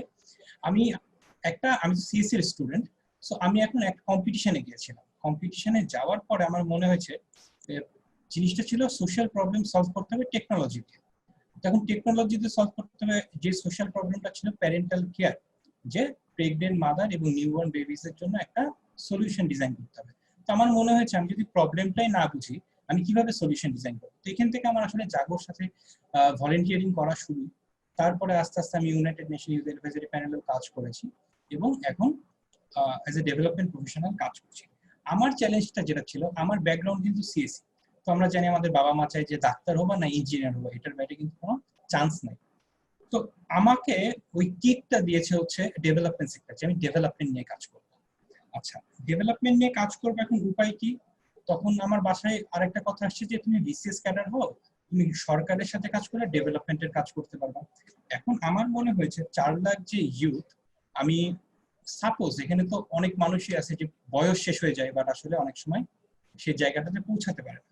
তো আর কি উপায় আছে? তখন আমি বুঝলাম যে হ্যাঁ, ডেভেলপমেন্ট সেক্টর আছে, যেখানে অ্যাকচুয়ালি আমি আমার দেশের ডেভেলপমেন্টের জন্য বিভিন্ন সেক্টরে আসলে আমি কন্ট্রিবিউট করতে পারবো। সো এখানে সব থেকে বড় চ্যালেঞ্জটা যেটা হয়েছে ফ্যামিলি থেকে হয়েছে, প্লাস ফ্রেন্ডসরা বলছে যে আসলে আমি ভলেন্টিয়ারিং করতেছি, সিএসসি করে ভলেন্টিয়ারিং করে আমার লাভ কি হবে? হ্যাঁ, কারণ এখানে একটা ব্যাপার, কারণ ভলেন্টিয়ারিং করে কি আমাকে সরকারি চাকরিতে ইন্টারভিউতে কাজে দিবে? যেরকম ECR experience, extra curricular experience কিন্তু প্রাইভেট জবে লাগে বাট সরকারি চাকরিতে লাগে না। তাহলে আমি কেন করতেছি? এটা আমার লাভ কি? কারণ আমার বাবা মাও কিন্তু ঠিক আছে, কারণ আমি একটা কাজ করব মানে আমি ফিউচারে ইনকাম করে দেব, দ্যাটস ইট। বাট ভলেন্টিয়ারিং আমাকে কি শিখেছে, বা আমি এখন লিড করছি ইউথ ডেভেলপমেন্ট প্রোগ্রাম, ভলেন্টিয়ারিজমের সুবিধাগুলো কি কি? এডুকেশন মানে কি শুধুই স্কুলে যাব, কলেজে যাব, ইউনিভার্সিটি যাব, এই এডুকেশন? ভলেন্টিয়ারিং আমাকে শিখেছে একটা ইমেল কিভাবে লিখতে হয়, কিভাবে একটা প্রজেক্ট লিড করতে হয়, কিভাবে 50 জন, 100 জন, 150 জন মানুষকে আমি লিড করে একটা কাজ নামিয়ে ফেলবো, কিভাবে আমি কমিউনিকেশন করব, আমি কমিউনিকেশন স্ট্র্যাটেজি করব সোশ্যাল মিডিয়াতে, আমার টিমে কিভাবে কাজ করব, কনফ্লিক্ট কিভাবে হ্যান্ডেল করব, আমি কিভাবে লিখবো, হ্যাঁ, আমার প্রজেক্টটা কিভাবে তুলে ধরবো সোশ্যাল মিডিয়াতে, প্রেজেন্টেশন কিভাবে করব, এই সব কিছুই কিন্তু ভলেন্টিয়ারিং শিখিয়েছে। সমস্যা যেটা হয়ে যাচ্ছে, ম্যাক্সিমামই যখন কাজ করি, আমারও ছোট ভাই আছে বিভিন্ন, তাদের ফ্যামিলি হচ্ছে বলে যে বাবা কোচিং করো, পড়ো, স্কুলে যাও, কোচিং করো, পড়ো, জাস্ট একাডেমিক। বাট এইটার থ্রুতে যে এত স্কিল ডেভেলপমেন্ট হচ্ছে, এন্ড অফ দ্য ডে কি হয়? এন্ড অফ দ্য ডে এরা ডিগ্রিটা নিয়ে যায় হচ্ছে জবের ক্ষেত্রে, ইন্টারভিউতে ঠিকমতো কথা বলতে পারে না, নিজের সম্পর্কে বলতে পারে না, সো রিয়েল নলেজটা না হারায় যাচ্ছে। আচ্ছা, এইটার পরে আমি যে কথাটা বলবো, চ্যালেঞ্জ বেসিক্যালি এইটাই আমাদের, কি আমাদের জিনিসটা এরকম হয়ে গেছে, আমাদের চাকরি করতে হবে, আমাদের খুব খুব অল্প কিছু সেক্টর আছে, এটার বাইরে আমরা চিন্তা করতে পারি না। এখন এত মানুষ, এত ইউথ, আমরা যদি এই সেক্টরে মানে কনফাইন্ড হয়ে যায় তাহলে আসলে ডিফিকাল্ট। এটা বলে আমি আরেকটা কথা বলবো, এবার কালচারের কথা বলবো। আমার মনে হয় একটা সামাজিক প্রবলেম অথবা একটা দেশের ডেভেলপমেন্টে কালচারের বা কালচারাল জিনিসের অনেক বেশি বড় রোল আছে। যেরকম ওয়াটার স্যানিটেশন হাইজিন, এসডিজি 6, বা হচ্ছে জেন্ডার ইকুয়ালিটি, বা হচ্ছে এডুকেশন বা ক্লাইমেট, বা হচ্ছে civic education. National youth assembly হয় জাগো ফাউন্ডেশনের প্রতি বছর। তো সিভিক এডুকেশন নিয়ে আমরা একটা জিনিস করেছি, ড্রামা করেছি। ড্রামাটা কেন করেছি? আমি যখন সিভিক এডুকেশনের ট্রেনিং দিব একটা ইউথকে, একটা টপিকে ট্রেনিং দিব বসায়, ইউথ না খুব বোর্ড হয়ে যায়। সো এই এক্সপিরিয়েন্স থেকে বলতেছি যে আমি জাস্ট একটা ট্রেনিং করতেছি, ফিল্ড অ্যাক্টিভিটি মজা পাই যে একটা লেক ক্লিন করব, কিন্তু এই যে একটা ড্রামা, তারপর একটা গান বানানো হয়েছে একটু র্যাপ আকারে, এই জিনিসটা কিন্তু তার মাথায় আছে যে আমি এরকম একটা ড্রামা দেখছিলাম, ওই ড্রামার মধ্যে দেখানো হয়েছিল আমার ইফটিজিং করা যাবে না, আমার গাড়ি ভালো মতো চালাইতে হবে, রাস্তা ঠিক মতো পার হইতে হবে। আমার মনে হয় কি যে আমি অনেক ডাইভার্স কথা দিয়ে শুরু করলাম, ইন ফিউচার যদি স্পেসিফিক কোশ্চেন থাকে আমি আসবো। তো আমার কাছে মনে হয় এডুকেশন তো অবশ্যই। এখন কোভিড এর কথা বলতে যে আমি একটা কথা বলবো, আমাদের স্কুল কলেজ বন্ধ, আমাদের এতগুলা স্কুল আছে, আমরা কি করছি? আমাদের এরকম হতো যে স্কুলে স্মার্টফোন নিয়ে যাওয়া যাবে না, বাট এখন কিন্তু পড়াশোনাটা করাচ্ছে জাগো ফাউন্ডেশন কিন্তু স্মার্টফোনে, অনলাইনে করাচ্ছে, এত বাচ্চাদেরকে স্মার্টফোনে পড়াশোনাটা করাচ্ছে। এখন খুব স্বাভাবিক, আমাদের আসলে অর্থনৈতিক অবস্থা কিন্তু খুব বেশি ভালো না যে সবাইকে ফ্রি এডুকেশন, কোয়ালিটি এডুকেশন দিবে। সো এটার কারণে কি অনলাইনে যখন করা যায়, একটা গ্রামের ছেলে একটা দূরে বসে আছে, সেও কিন্তু একটা কোয়ালিটি এডুকেশন পায়। যেরকম অনেক মেয়ে আছে যারা হচ্ছে কনজারভেটিভ ফ্যামিলি, বাসা থেকে বের হতে পারে না, আসলে ওরা কিভাবে শিখবে, ওরা কিভাবে ইনকাম করবে? আমাদের ডিজিটাল বাংলাদেশের একটা প্ল্যান আছে, আমাদের অ্যানিমেশনের একটা ভালো ইন্ডাস্ট্রি নাই, একটা অসাধারণ অ্যানিমেশন হচ্ছে, কার্টুন বানাবে, আমাদের এআই এর কথা অনেকে বলে। সো এই জিনিসটা মানে এমন কি করা যেতে পারে যে আসলে যারা মেয়েরা যারা বের হতে পারছে না, বাসাতেই শিখলো, বাসা থেকে হয় ফ্রিল্যান্সিং করলো অথবা বিভিন্ন কোম্পানিতে চাকরি করলো। আর লাস্ট যেটা বলবো, অমিতাভ ভাই যেটা বললেন, ইন্সপিরেশন। সো এটা ট্রু, আমাদের আসলে ইন্সপিরেশনটা খুব দরকার। আমার যদি কোনো কিছু ইন্সপায়ার না করে, এটা আসলে খুব ডিফিকাল্ট। সো এই জিনিসটা নিয়ে আমরা কাজ করছি, আমরা 40টা জেলায় আছি জাগো ফাউন্ডেশন, ইউএনইএফ থেকেও আমি কাজ করার চেষ্টা করছি। তো এইটাই আপাতত কোভিড এর সিচুয়েশনে যেটা হয়েছে, আমাদের তরুণদের একটা ভালো জিনিস হচ্ছে কি টেকনিক্যালি আমরা অনেক অ্যাডভান্সড আমি বলবো। সো অনেকটা করা যাচ্ছে, বাট অবশ্যই কিছু চ্যালেঞ্জেস তো আছে, আমরা ফিজিক্যালি কাজ করতে পারছি না, তরুণরা একটু রাস্তায় নামতে পছন্দ করে, বাসায় থাকতে আসলে বোর হয়ে যায়। সো এখানে আমি শেষ করব, এরপরে যদি কোনো স্পেসিফিক কিছু থাকে, so I would love to answer. Samir, I will get back to you. Yeah, problem you have identified. I will also request you to find few solution as well, because you know UNESCO always believes that youth are not only the beneficiaries, but they are also the partners and stakeholders to find out their own solution, and that would be more effective, you know. So if you have any recommendation, the solution problem you have identified, we will definitely listen to you. So আমার এখন যে প্রশ্নটা থাকবে সবার কাছে একই প্রশ্ন থাকবে, but again I will start with Rafiq bhai. What are the recommendations actually to promote youth leadership in education and creative sector, especially in Bangladesh? And আমরা COVID-19 এর সিচুয়েশনটাকেও মাথায় রেখে, কারণ এই ক্রান্তিকাল তো আমাদের নতুন করে ভাবালো অনেক, যে প্রবলেমগুলো আমরা শুনলাম কালচারাল সেক্টর থেকে, ডেভেলপমেন্ট সেক্টর থেকে, এডুকেশন সেক্টর থেকে। সো আপনার কাছে কি মনে হয়, আপনি যে জায়গাটায় কাজ করছেন ইউথদের নিয়ে, এডুকেশন নিয়ে, যে আসলে আমাদের কিভাবে ভাবা উচিত? ধন্যবাদ কিজি আপা। আমার প্রথমে যে আলোচনাটি করেছে সেটা হচ্ছে আমরা কি করছিলাম, কোথায় ইউথরা কন্ট্রিবিউট করছিল। খুব ভালো হলো যে এখানে অনেক বক্তাই আসলে স্পেসিফিক করে বলেছেন যে আমাদের চ্যালেঞ্জগুলো কোথায়, গ্যাপগুলো কোথায়, এবং আমি তার সাথে একটা যুক্ত করি, একটা ফ্যাক্টস দিয়ে আসলে যাই, একটা পরিসংখ্যানের দিকে যদি দেখেন যে আমাদের দেশে গ্রাজুয়েট আনএমপ্লয়েডের সংখ্যা অনেক বেশি, আনএমপ্লয়মেন্টের রেটটা অনেক হাই। যেমন আমি দেখছি 2019-এর একটা স্টাডিতে, ওয়ার্ল্ড ব্যাংকের একটা স্টাডি, আমাদের ডেলি স্টাডিটা এসছে পত্রিকায়, যে প্রায় 43% ফিমেল আমাদের গ্রাজুয়েট আনএমপ্লয়মেন্টের মধ্যে থাকে এবং 37% মেল। তো বলছি গ্রাজুয়েটদের কথা। আর গ্রাজুয়েশন আমাদের যদি ধরে নিই গ্রেড 1-এ, ক্লাস 1-এ ভর্তি হয় যত সংখ্যক শিক্ষার্থী, গ্রাজুয়েশন পর্যন্ত যেতে যেতে প্রায় 61% শিক্ষার্থী কিন্তু ঝরেই যায়। তারপরে যারা গ্রাজুয়েশনে গেল তাদের মধ্যে একটা সিংহভাগ আনএমপ্লয়মেন্টের মধ্যে থাকে, যদিও এটার একটা টেনিউর আছে, বলা হয় যে 2 বছর ধরে, ওই স্টাডিতে দেখেছে 2 বছর, গ্রাজুয়েশনের পরে 2 বছর ধরে আনএমপ্লয়মেন্ট আছে। গ্যাপটা কোথায় আসবে? এখানে একটা বড় গ্যাপ সামির উল্লেখ করেছে, অমিতাভ কিছু আলোচনা উল্লেখ করেছে, যে আমাদের পড়াশোনাটা, আমরা ছোট থেকে স্বপ্ন দেখতে থাকি আমি একজন ভালো চাকরিজীবী হব, মানে আমি কিন্তু আমার একেবারে স্বপ্নটা কিন্তু পৌঁছে গেছে হলো চাকরি করা পর্যন্ত, খুব ভালো এক চাকরি করব, গাড়ি হবে, বাড়ি হবে, শেষ। আমি ডাক্তার হব, আমি ইঞ্জিনিয়ার হব, আমি যা কিছুই হই না কেন, আমি স্বপ্ন দেখতে থাকি আমি কত ভালো লয়াল হব আমার বসের প্রতি, আমি কত ভালো চাকরিজীবী হতে পারবো, কত টাকার চাকরি করবো। তো সেটার সাথে খেয়াল করে দেখেন, ওই স্টাডিতেই বলছে যে গ্রাজুয়েটদের মধ্যে যখন প্রথম 1 বছর পরে যখন তারা এমপ্লয়মেন্টে যায়, তখন তাদের এভারেজ স্যালারি হয় হচ্ছে 11,000 টাকা পার মান্থ। তো এখন আমরা যদি যে কোনো একজন আমাদের রাস্তায় ফুটপাতে যে লেবুর শরবত বিক্রি করে, এখন তাকেও যদি জিজ্ঞেস করি, দেখবো তার মান্থলি ইনকাম আছে মিনিমাম 18 থেকে 20,000 টাকা।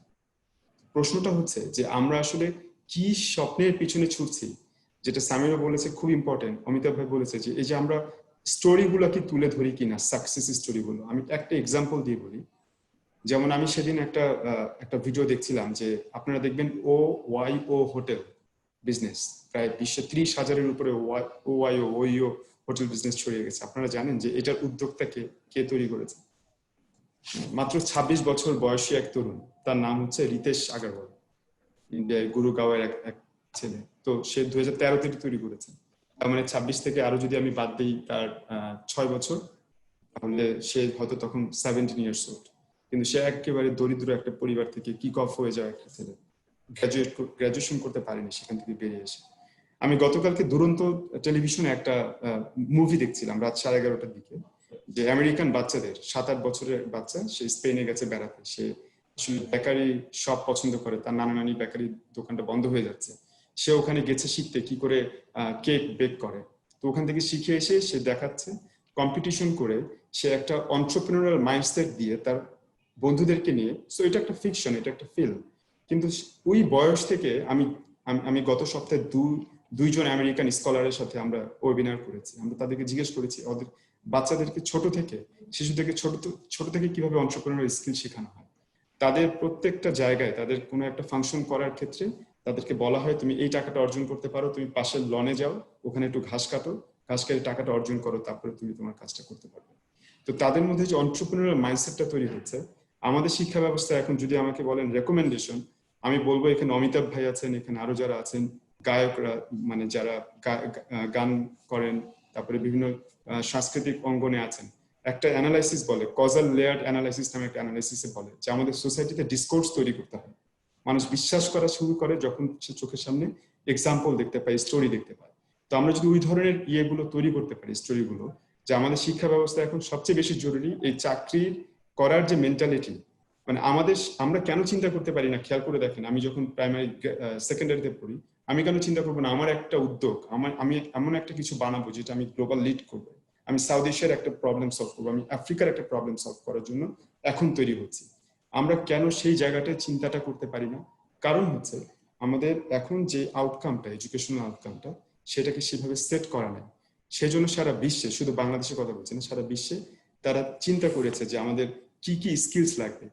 তো এটা আমি একটু খুব সংক্ষেপে বলে দিই। 3 ধরনের স্কিল সেটের কথা বলা হচ্ছে এখন। একটা হচ্ছে লার্নিং স্কিল, আমরা যেটা বলি 4C, ক্রিয়েটিভিটি, ক্রিটিক্যাল থিঙ্কিং, তারপরে কোলাবোরেশন, কমিউনিকেশন, 4টা 4C।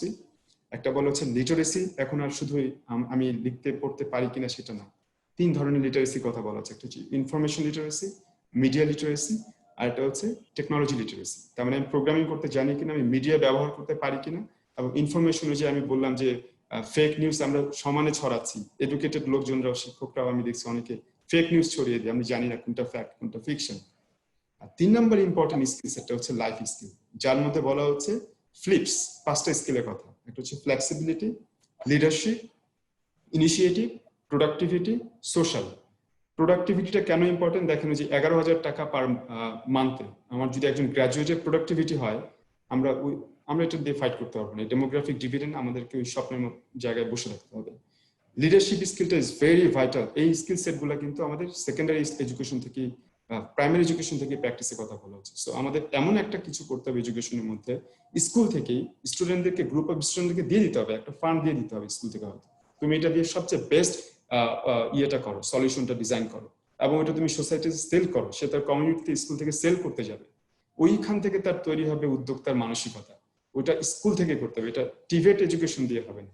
Every student should be এন্টারপ্রেনিউরিয়াল, তাদের ওই স্কিল গুলো ডেভেলপ করতে হবে।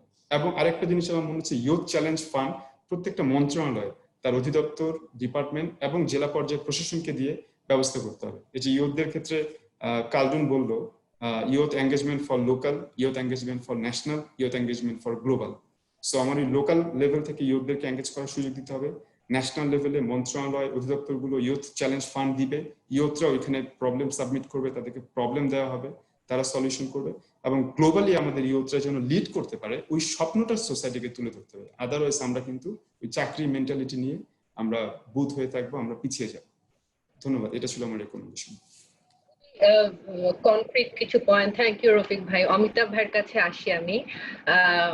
আপনি বলেছেন আপনার কোনো চ্যালেঞ্জেস পার্সোনালি ছিল না, আমি ওই পয়েন্টটা বুঝতে পেরেছি, কিন্তু এখন এসে আর কোনো অমিতাভ রেজা তৈরি হচ্ছে না কেন, যেই জায়গাতে একটা যার কাছে দেখে আমার মনে হবে যে একজন ইউথ লিডার একটা নতুন মানে সে ক্রিয়েট করলো কিছু নতুন, একটা স্বপ্ন দেখালো। আসলে রিকমেন্ডেশন কি, আপনি আপনার পেছন ফিরে তাকালেও যদি কোনো রিকমেন্ডেশন দিতে চান, বা আপনি ওভারঅল দেখছেন, আপনি একটা অর্গানাইজেশনের ম্যানেজিং ডিরেক্টর, সো আপনি যখন ওই পয়েন্ট অফ ভিউ থেকে দেখছেন, আপনার কি মনে হয় আসলে ক্রিয়েটিভ সেক্টরে আপনি ফিল্ম নিয়ে কথা বলতে পারেন বা অ্যাড নিয়ে, বা আপনি এখন পড়াচ্ছেন, আসলে কোন জায়গাটায় আমাদের কাজ করা উচিত to promote youth leadership? Amitabh ভাই মিউট করা আছে আপনার। Thank U KG. আমি জাস্ট প্রথম কথা যে ডেফিনেটলি আমি চাই না আরেকটা অমিতাভ রেজা তৈরি, because I don't think I'm a very mediocre person. I found আরো ট্যালেন্টেড এবং ব্রিলিয়ান্ট ছেলেপেলে আমার পরে আসতেছে, এবং they are actually doing it. They are actually brilliant. আজকে মাহাতির ছবি লোকার্ণতে আছে, সো আমার বয়সে আমি এটা করতেই পারি না। মাহাতির সিম্পল ছবি বোর্ডিং ফিল্ম লোকার্ণতে আছে। সো আমি মনে করি যে ইউথ আমাদের অনেক ব্রিলিয়ান্ট ছেলেপেলে আছে। আমি কথাটা একমত না যে এরপরে আসছে না, অবশ্যই আসছে, অবশ্যই তৈরি হচ্ছে, অবশ্যই ব্রিলিয়ান্ট ছেলেপেলে তৈরি হচ্ছে। কিন্তু আমাদের একটা দেশের একটা সমস্যা আছে, আমরা কিন্তু আর্গুমেন্ট বা আর্গুমেন্টেটিভ বা আমাদের ভাবনা বা চিন্তার, আমাদের আর্টিকেলের, আমাদের যে প্রথম যে আর্টিকেল যেটা আমাদের রাইটস, আমাদের চিন্তা এবং আমাদের ভাবের স্বাধীনতা, সেইটা আমাদের রাষ্ট্র দেয় কিনা, সেই ন্যারেটিভ আমার রাষ্ট্র সুযোগ দেয় কিনা, এই রাষ্ট্র কিন্তু এই সুযোগ দেয় না। এটা কিন্তু মেনে নিতে হবে। হ্যাঁ, আমাদের একটা ন্যারেটিভ সবসময় থাকে, যখনই যেই সরকার আসে তারই ন্যারেটিভ থাকে, অন্য কোনো ন্যারেটিভের কোনো জায়গা থাকে না। এটা বলে লাভ নেই। আমাদের দেশে বিতর্ক, আমি এরকম সবচেয়ে সহজ রেকমেন্ডেশন বলি, দ্য আইডিয়া অফ ডিবেট, এটার চর্চা আমরা কিন্তু ছেড়ে দিছি।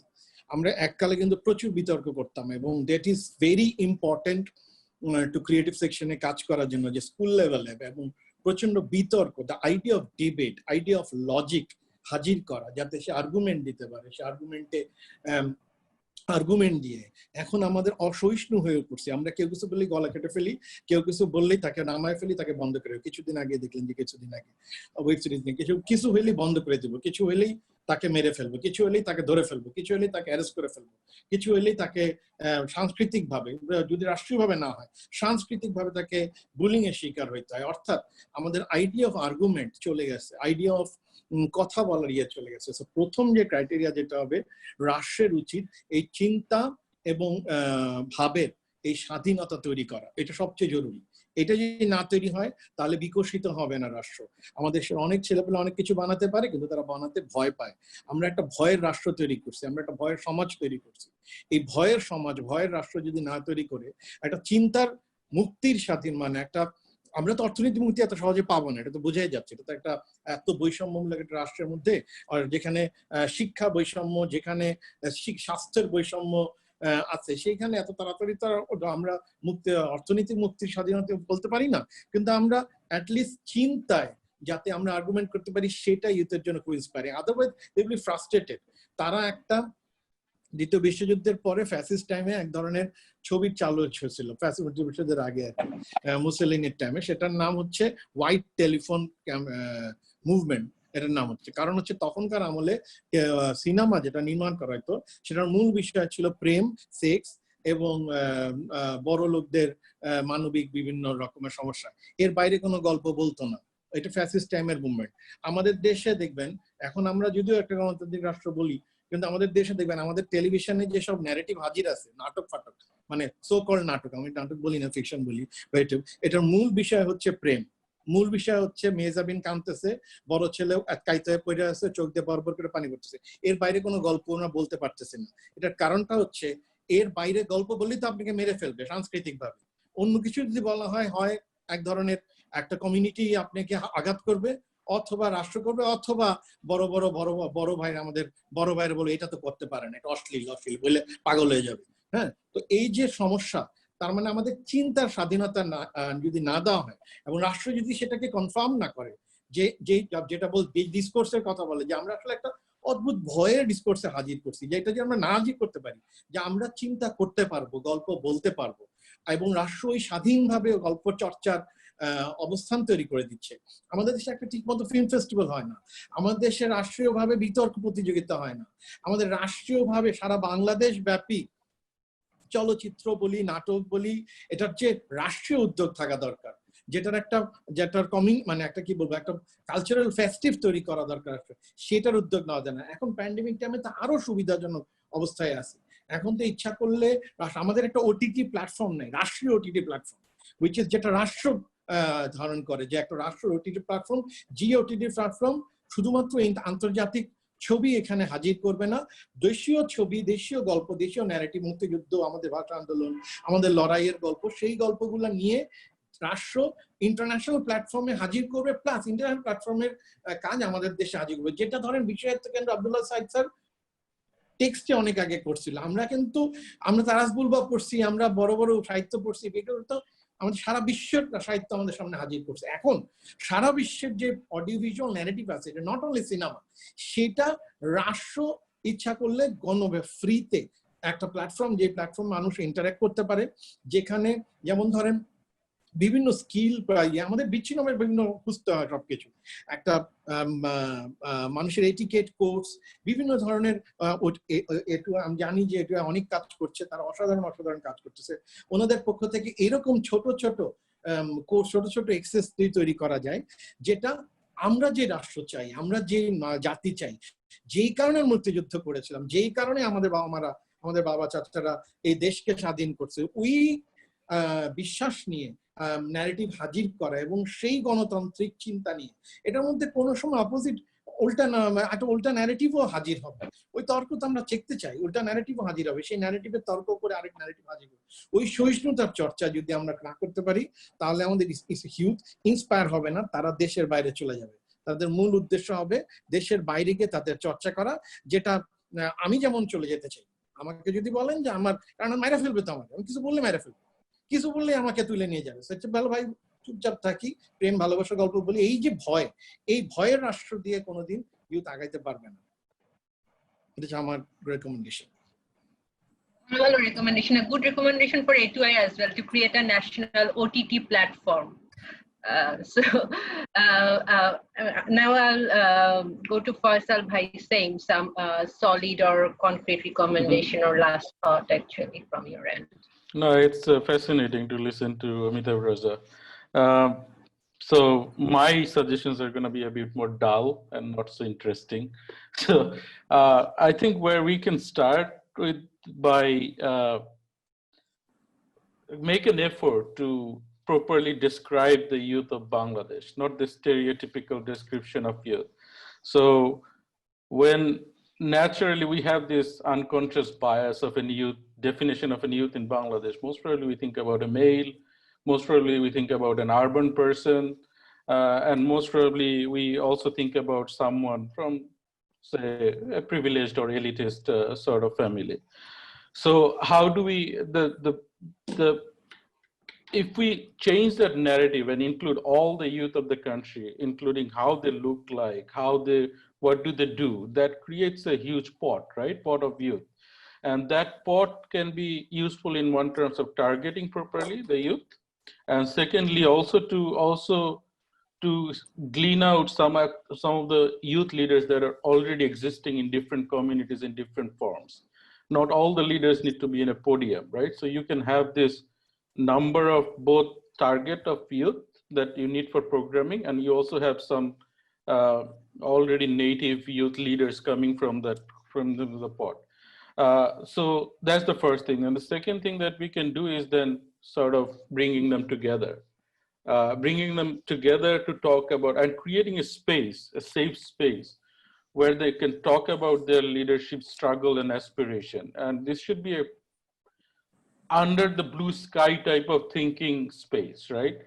So borrowing from Amitav Reza Bhai's point, it can be a space where you can do a 360-degree analysis of any kind of leader, right? And you should be able to learn both the good aspect of it, bad aspect of it, and you make a judgment of your own, how you want to define your own leadership style.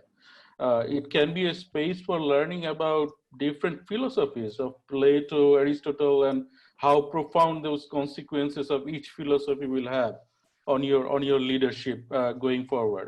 And it will also help you to narrate the country that you want as a combined youth for the future. So it should be a very under the blue sky, a safe space where they can share their concerns and share their future vision. So it's a joint envisioning process too.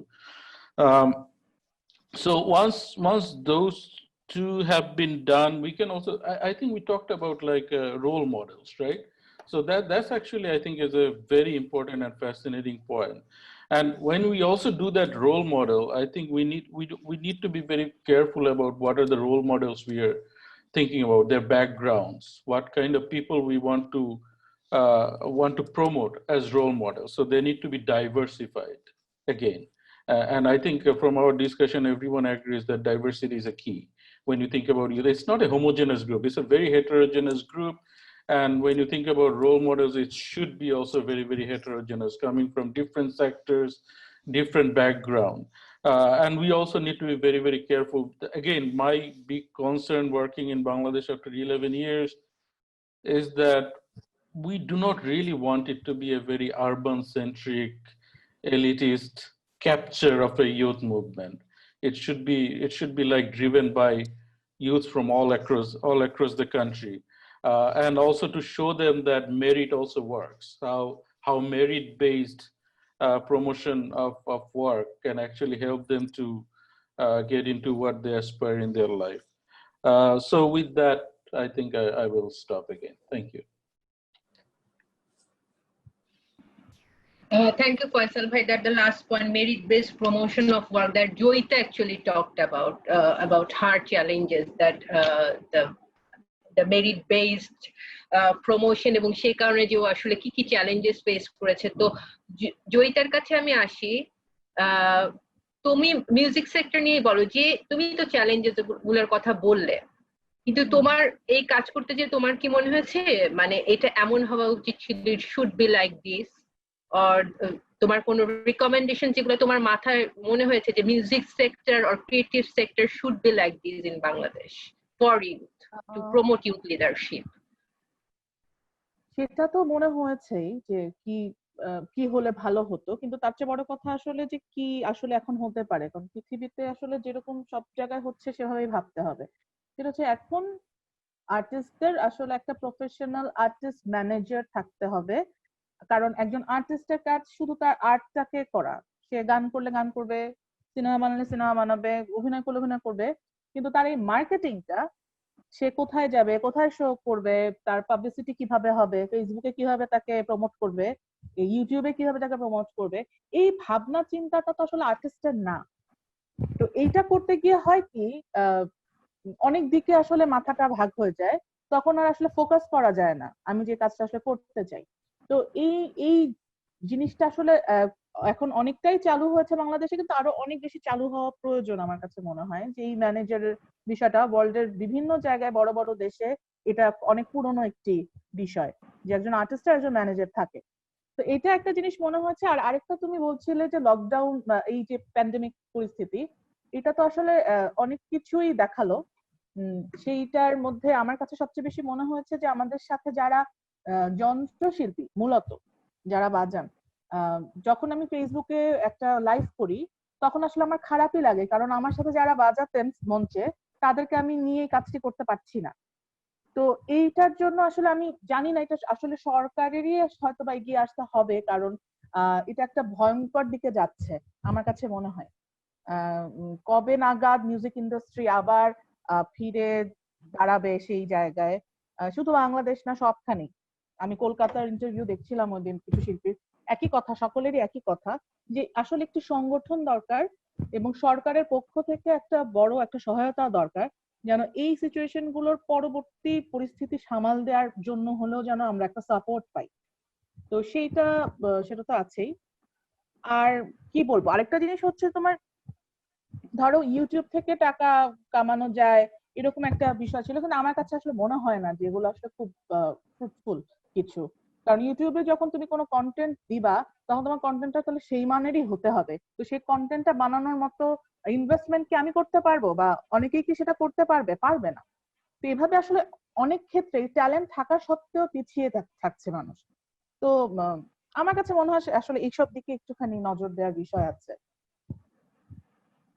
আমি একটু add করতে চাই সেটা হচ্ছে যেটা বলছেন সেটা হচ্ছে যে একটা বাংলাদেশের কিন্তু দুইটা সমস্যা। একটা হচ্ছে যে পোস্ট প্যান্ডেমিক টাইমে that's a new situation, new scenario. আর আমাদের ওভারঅল আমাদের সাংস্কৃতিক বা আমাদের যে গভর্নমেন্টের ইন্টারভেনশন সেটা তো আগেই সমস্যা। এটা তো আমাদের অনেক দিনের সমস্যা, সেটা তো আজকের সমস্যা না, সেটা তো আমাদের অনেক দিনের সমস্যা। আমাদের শিল্পকলা একাডেমি থেকে শুরু করে একটা গভর্নমেন্ট কি করতে পারে, এইদেরকে আমাদের আর্টিস্টদের কোনো রেজিস্টার্ড না, দে আর নট নাগরিকভাবে তার কোনো রেজিস্ট্রেশন নাই। হু আর ইউ? রাষ্ট্র তাকে কখনোই কন্ডেম করে না, রাষ্ট্র তখন তার পরিচিতি দেয় না। যেমন আমি একটা ফিল্ম মেকার, রাষ্ট্র আমার কাছে আমি রাষ্ট্রের কাছে আমার কোনো পরিচয় নাই। সাপোজ আপনি একজন ডাক্তার, আপনার হয়তো একটা আপনি সরকারি চাকরি করলে আপনার একটা রেজিস্টার্ড আছে। আমাদের আর্টিস্টদের, শিল্পীদের দের ইজ নো রেজিস্টার। এটা কিভাবে করবে? এটা কিন্তু আমাদের স্বাধীনতার পর আমাদের রাষ্ট্র কিন্তু এটা তৈরি করছে। আমাদের শিল্পকলা একাডেমি তৈরি হয়েছে, আমাদের এফডিসি তৈরি হয়েছে, আমাদের এগুলো কিন্তু তৈরি হয়েছে, বাট ওইটা ইটস নট প্রপারলি ইমপ্লিমেন্টেড। যেটা কিভাবে, এই কারণে ধরেন এখন আমরা যখন এই যন্ত্রশিল্পীদের অবস্থা খারাপ হয়ে যাচ্ছে, তাদের বাঁচানোর জন্য there is no one, because তাদের তো নামই নাই কোনো জায়গায়। আজকে যদি আপনি আমাকে বলেন যে গভর্নমেন্ট চিন্তা করছে বাংলাদেশের তবলা বাদক যারা ছিলেন, ভেটারেন যারা তবলা বাদক, তাদেরকে এই মুহূর্তে গভর্নমেন্ট একটা সাপোর্ট দিবে, যদি ধরেন এটা বলে দেন, ও কই পাবো? তো নামই জানে না গভর্নমেন্ট, সরকারের কাছে তো কিছুই নাই এই খবর। তো আমার কথা হচ্ছে যে আমাদের গভর্নমেন্ট এখন প্রবলেম যেটা সেকেন্ড আলাপ যেটা, সেটা হচ্ছে পোস্ট প্যান্ডেমিক, অর্থাৎ এর পরে আমরা কিভাবে করবো, এখন আমরা কিভাবে বাঁচবো। আগামী তো নেক্সট 1 বছর আমাদের হয়তো মাস্ক পরে আমাদের অনলাইনে জিনিস বেশি বেড়ে যাবে, যে ওইটা দেখা যাবে আরো বেশি লাইভ করতেছেন অনলাইনে। এখন এই অনলাইনে যখন লাইভ করবে, কিভাবে তাহলে সেটাকে অপারেট করবে, কিভাবে বাঁচবে, কিভাবে এই সেক্টরটা বাঁচবে, সেটা প্রতিটা শিল্পকলাকে আসলে আধুনিক হয়ে উঠতে হবে। আমাদের তো একটা এফডিসি আছে, কিন্তু এটা আধুনিক না, তাই না? এফডিসি আধুনিক না, এটা সবচেয়ে বড় প্রমাণ কি যে আপনি গেলেই বুঝবেন ওটার কোনো বাথরুমে ফ্লাশ কাজ করে না। তার মানে বুঝতে পারেন কত বড় আধুনিক। মানে যেটা একটা রাষ্ট্রের তো মানে এতই খারাপ অবস্থা, তার মানে আধুনিক না। আমাদের বিটিভির যে স্টুডিও, সেটা তো ব্রিলিয়ান্ট, মানে জাপান এনএচকে রিসেন্টলি যে স্টুডিও করে দিয়েছে, এটা তো ব্রিলিয়ান্ট, কিন্তু ওখান থেকে তো কিছু গুড বানানো হয়। সো ঘটনা হইতেছে যে প্রবলেমটা এটা না যে আমাদের রাষ্ট্র কিন্তু এগুলো ব্যবস্থা করছে। বাংলাদেশে প্রতি বছর এফডিসি তে টাকা দেওয়া হয় টু ইনভেস্ট করার জন্য, তার মানে এগুলো করা হয়েছে। এইগুলা প্রপার গুড গভর্নেন্স নাই বলে এই ইউথরা আসলে পার্টিসিপেট করতে পারতেছে না এগুলাতে, এগুলো সুন্দর করে অ্যাচিভ করতে পারতেছে। আমার মনে হয় এটা হচ্ছে গুরুত্বপূর্ণ। পোস্ট প্যান্ডিং আমরা কিভাবে কাজ করব এবং এদেরকে কিভাবে বাঁচায় রাখবো, দ্যাটস ভেরি ইম্পর্টেন্ট এই মুহূর্তে। খুবই valid point, thank you Amitabh ভাই। Samir, so your recommendations. আমার রিকমেন্ডেশন হচ্ছে, এখন তো হয়তো 2-3 মিনিটে ডিটেইলসে বেশি বলা যাবে না, বাট একটা জিনিস বলবো যে আমরা দেখতে পাই যে অনেক একটা ইউথ ভলেন্টিয়ারিং করে আসলে অনেক কিছু শিখতে পারে। আবার আমাকে আরেকটা জিনিস মাথায় রাখতে হবে, ট্রিগার পয়েন্ট কিন্তু এখন সরকারি চাকরি অনেকটা। আজকে আমি ইউনাইটেড নেশন ইউথ অ্যাডভাইজারি প্যানেলের ভাইস প্রেসিডেন্ট, বা আমি জাগতে ভিপি ছিলাম, আমি যত ইসিএ করি, আমি নাইরোবি সামিটে গিয়েছিলাম ইউএনএফপিআই রিপ্রেজেন্ট করে আসি, এই সব কিছু হয়তো আমার একটা ইউএন জায়গায়, ইউএন এজেন্সি বা আইএনজিও, এইসব জায়গায় হয়তো আমার জব করলে হয়তো এটা দেখবে, বাট আমার বাবা মা তো এত কিছু বুঝবে না। আমার বাবা মা বলবে যে গভর্নমেন্ট জবে তো ইসিএ লাগে না, এক্সট্রা কারিকুলার অ্যাক্টিভিটিস লাগে না, তুমি কি হয়েছে যে তুমি সমাজের কাজ করছো, তুমি লেক পরিষ্কার করছো, তুমি দেশের জন্য সোসাইটির এত কাজ করার চেষ্টা করছো, বাট আমি যখন গভর্নমেন্টের কাজ করতে যাব তখন তো আমার এটা আসলে ভ্যালু করা হয় না। সো আমি এটা অনেকদিন ধরেই চেষ্টা করি বা অনেক জায়গায় বলার চেষ্টা করেছি যে এটাকে যদি ভলেন্টারি আরেকটু রেকগনাইজ করা যায়, যে যারা সরকারি কাজ করবে তারা তো আসলে দেশের সেবাই করতেছে, আর যারা ফ্রিতে এই জিনিস সেবাটা 5-6 বছর 7 বছর দিয়ে আসছে, তাদের ওই প্যাশনের জায়গাটাও এক্সপিরিয়েন্স আছে। আমার মনে হয় ভলেন্টিয়ারিংকে আরেকটু প্রাধান্য দেওয়া উচিত। আর সেকেন্ড যে কথাটা হচ্ছে, আমরা United nation youth advisory panel বা জাগো ফাউন্ডেশন কি করতে পারি, যেরকম হচ্ছে রফিকুল ভাই বললেন যে একটা সিড মানি দিয়ে একটা জিনিস তৈরি করলো, সেল করলো, এখন তো আমাকে ছোট্ট করে আগে করে দেখতে হবে যে ইম্প্যাক্টটা কি। এই জায়গায় আমরা যেটা করতে পারি, আমাদের যে স্কুল আছে 12টা 13টা, সেই স্কুলে ছোট্টভাবে পাইলট করতে পারি, যে তাদেরকে বললাম, তাদেরকে টাকা দিলাম, তারা কিছু তৈরি করলো নিজেরা, তারা নিজেরাই বিক্রি করলো। এটা কিন্তু একটা পাইলট করতে পারি। সেকেন্ড, যেটা 40টা জেলায় 35,000 ভলেন্টিয়ার আমাদের আছে, তো আমাদের যদি কোনো তরুণদের ভয়েস নিতে হয় ডিরেক্টলি, আমাদের যদি নিতে হয় যে একদম মানে প্রান্তিক জায়গায় যদি তাদের ভয়েসটা নিতে হয়, বা কোনো শিক্ষা বা যে কোনো কিছু যদি করতে হয়, অ্যাকচুয়ালি ওই জায়গাতে আমরা সাপোর্টটা দিতে পারবো। এর পরের পয়েন্ট যেটা বলবো, আমরা জানি যে ইউএন এজেন্সি বা আইএনজিওস ডেভেলপমেন্টের কমিউনিকেশন একটা খুব ইম্পর্টেন্ট রোল প্লে করে। এই কমিউনিকেশনের মধ্যে ড্রামা পড়বে, এই কমিউনিকেশনের পড়বে কবিতা পড়তে পারে, গান পড়তে পারে। গুড গভর্নেন্স নিয়ে আমি একটা ড্রামার কথা বললাম আপনাদেরকে। আমার মনে হয় যে কিভাবে কালচারটাকে, আর্টটাকে আমরা একটু ডেভেলপমেন্টের সাথে বেশি ইনকর্পোরেট করতে পারি, এটা আমাদের ইউএন এজেন্সির এবং ডেভেলপমেন্ট সেক্টরেরও একটু চিন্তা করা উচিত। ঠিক আছে, এখন একটা খারাপ সময় চলতেছে, এরকম প্রবলেম চলতেছে, বাট আমার তো অ্যাকচুয়ালি দেশের প্রবলেম যদি আমি ভালো মতো সবার কাছে মাথায় ঢুকাইতে চাই, আর্ট একটা খুব সুন্দর একটা মাধ্যম সেটা শুরু করার। So that's it from my side. Thank you. Thank you. So very valid and concrete recommendations, and many recommendations. And I would like to actually ensure that we get these recommendations and we always share these recommendations with line ministries, and we also acknowledge these recommendations so that in our future activities and project plan we can actually utilize this recommendation. So I briefly mentioned what point actually I found from your discussion, then I'll go to Beatrice and Mr. Badri Munir Firdaus, that we talked about creation of diversified jobs. We need to highlight inspiring stories, and again, role models, the heterogeneous role models from different sectors actually. We talked about learning skills, life skills, and literacy skills to promote youth leadership. We talked about youth talent fund should be allocated by every ministry actually. That's a recommendation from Rofik Bhai. Amitabh Bhai talked about freedom of expression, and he stressed that point very much. The idea of debate and a platform for debate is needed. Then we talked about over-the-top platform, creative OTT platform. Then we said that, again, the different role models, it came many times that we are talking about role models and merit-based promotion of work.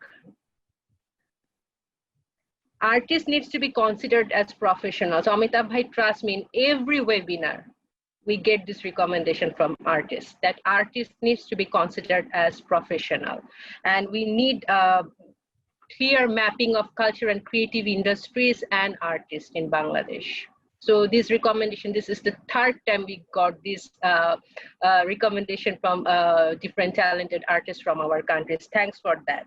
And we need proper marketing and branding strategy for our artists in Bangladesh.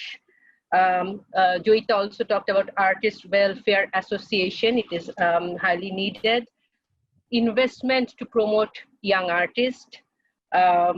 Good governance for BTV, FDC, and other relevant organizations who are dealing with media and creative sector. And Samir said a very valid point about youth volunteerism needs to be strengthened and promoted to promote youth leadership in Bangladesh.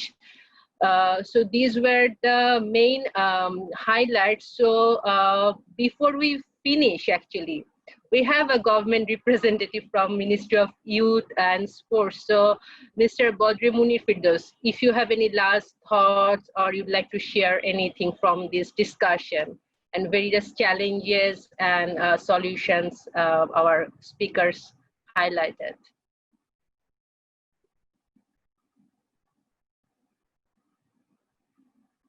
আপনি মনে হয় mute করা আছেন।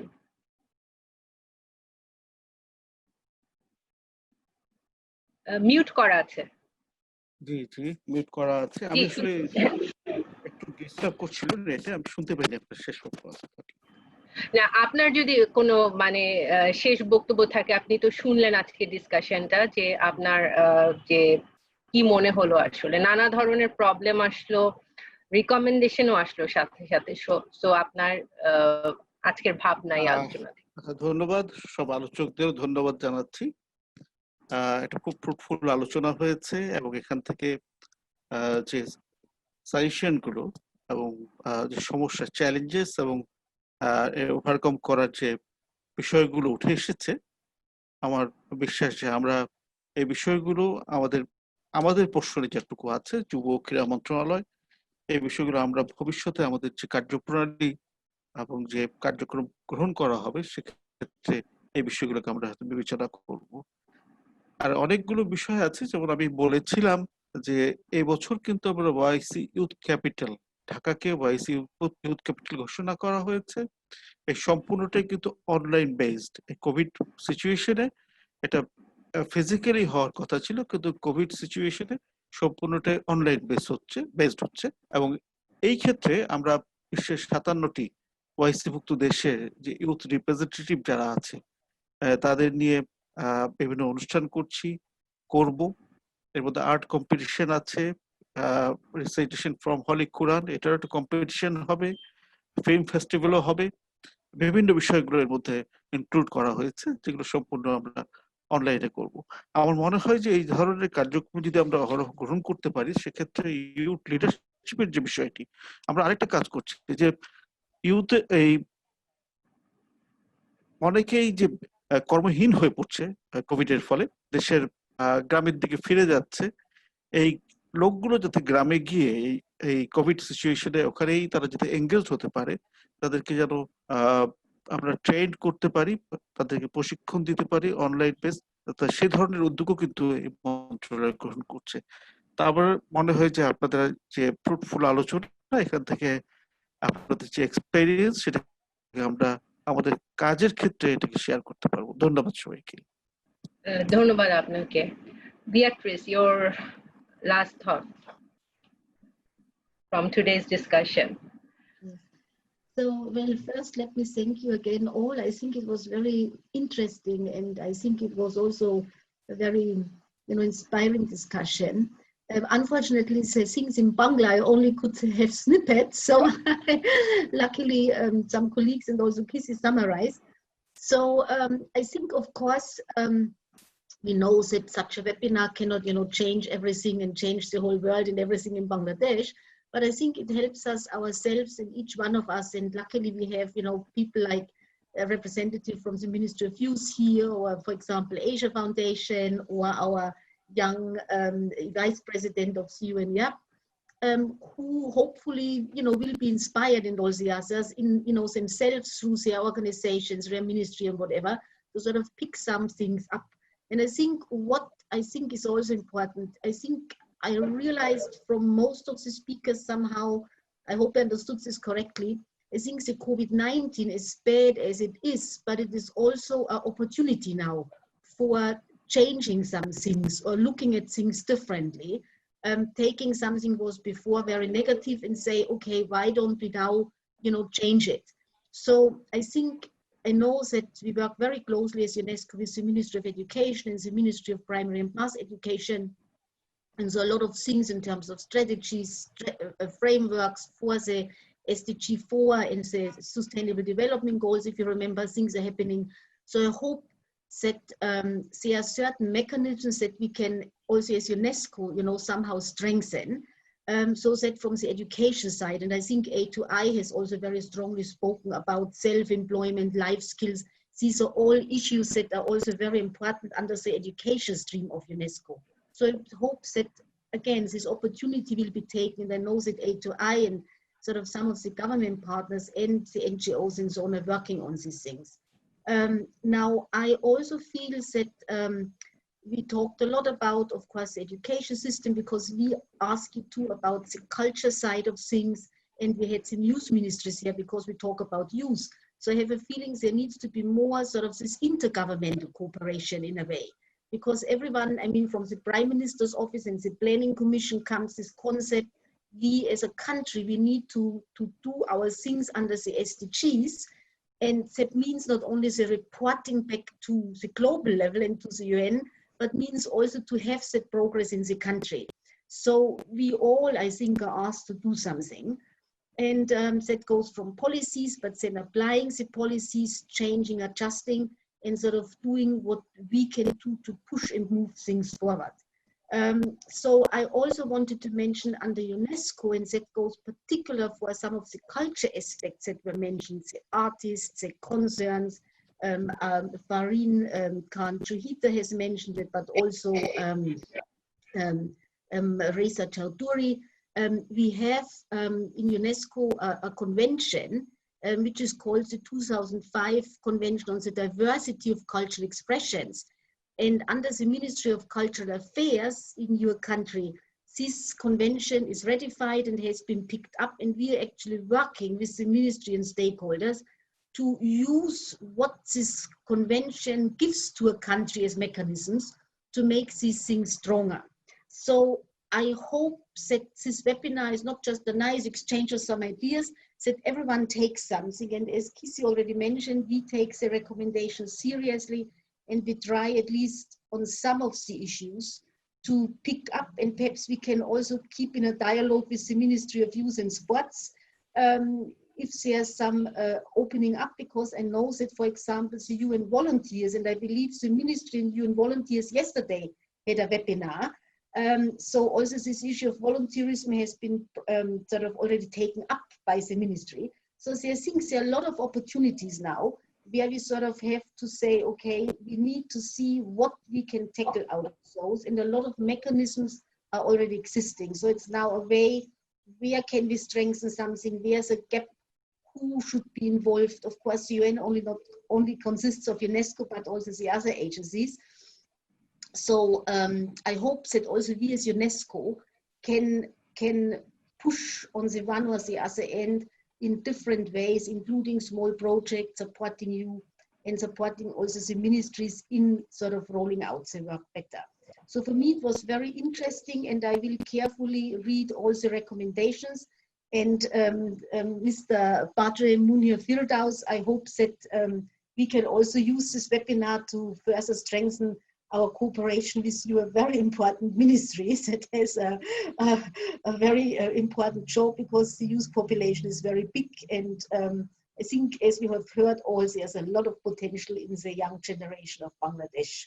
So not being part of the young generation anymore, I know the value of the young generation. So I'm very glad that we could have all of you here. And we will certainly follow up and also share with you the recommendations and some of what you said, so that it inspires you to keep on working and supporting and providing a better platform for the young generation of Bangladesh. Thank you very much. Dhunabad to everyone. Thank you, Beatrice. এবং Beatrice যেটা বললো যে ideas গুলো এসছে, কখনো যদি মনে হয় যে ইউনেস্কোকে আপনাদের পাশে দরকার, কারণ ইউনেস্কো বিশ্বব্যাপী এই কাজই করে। আমরা কালচার এন্ড ক্রিয়েটিভ ইন্ডাস্ট্রিজ এর প্রমোশনের জন্য এবং বাংলাদেশে আমরা গত কয়েক বছর ধরে খুব সক্রিয়। যদি কোনো আইডিয়া থাকে, আমরা যদি কোনো ধরনের স্ট্র্যাটেজিক প্ল্যানিং এ, টেকনিক্যাল সাপোর্টে আপনাদের পাশে থাকতে পারি, আমাদেরকে জানাবেন। সবাইকে অসংখ্য ধন্যবাদ আমাদের সাথে যুক্ত হবার জন্য। ইউনেস্কো ঢাকা অফিসের ক্রিয়েটিভ ক্যাফে থেকে আমি কিজি তাহনিন আপনাদের সবাইকে আবারও শুভেচ্ছা জানাচ্ছি। Stay safe.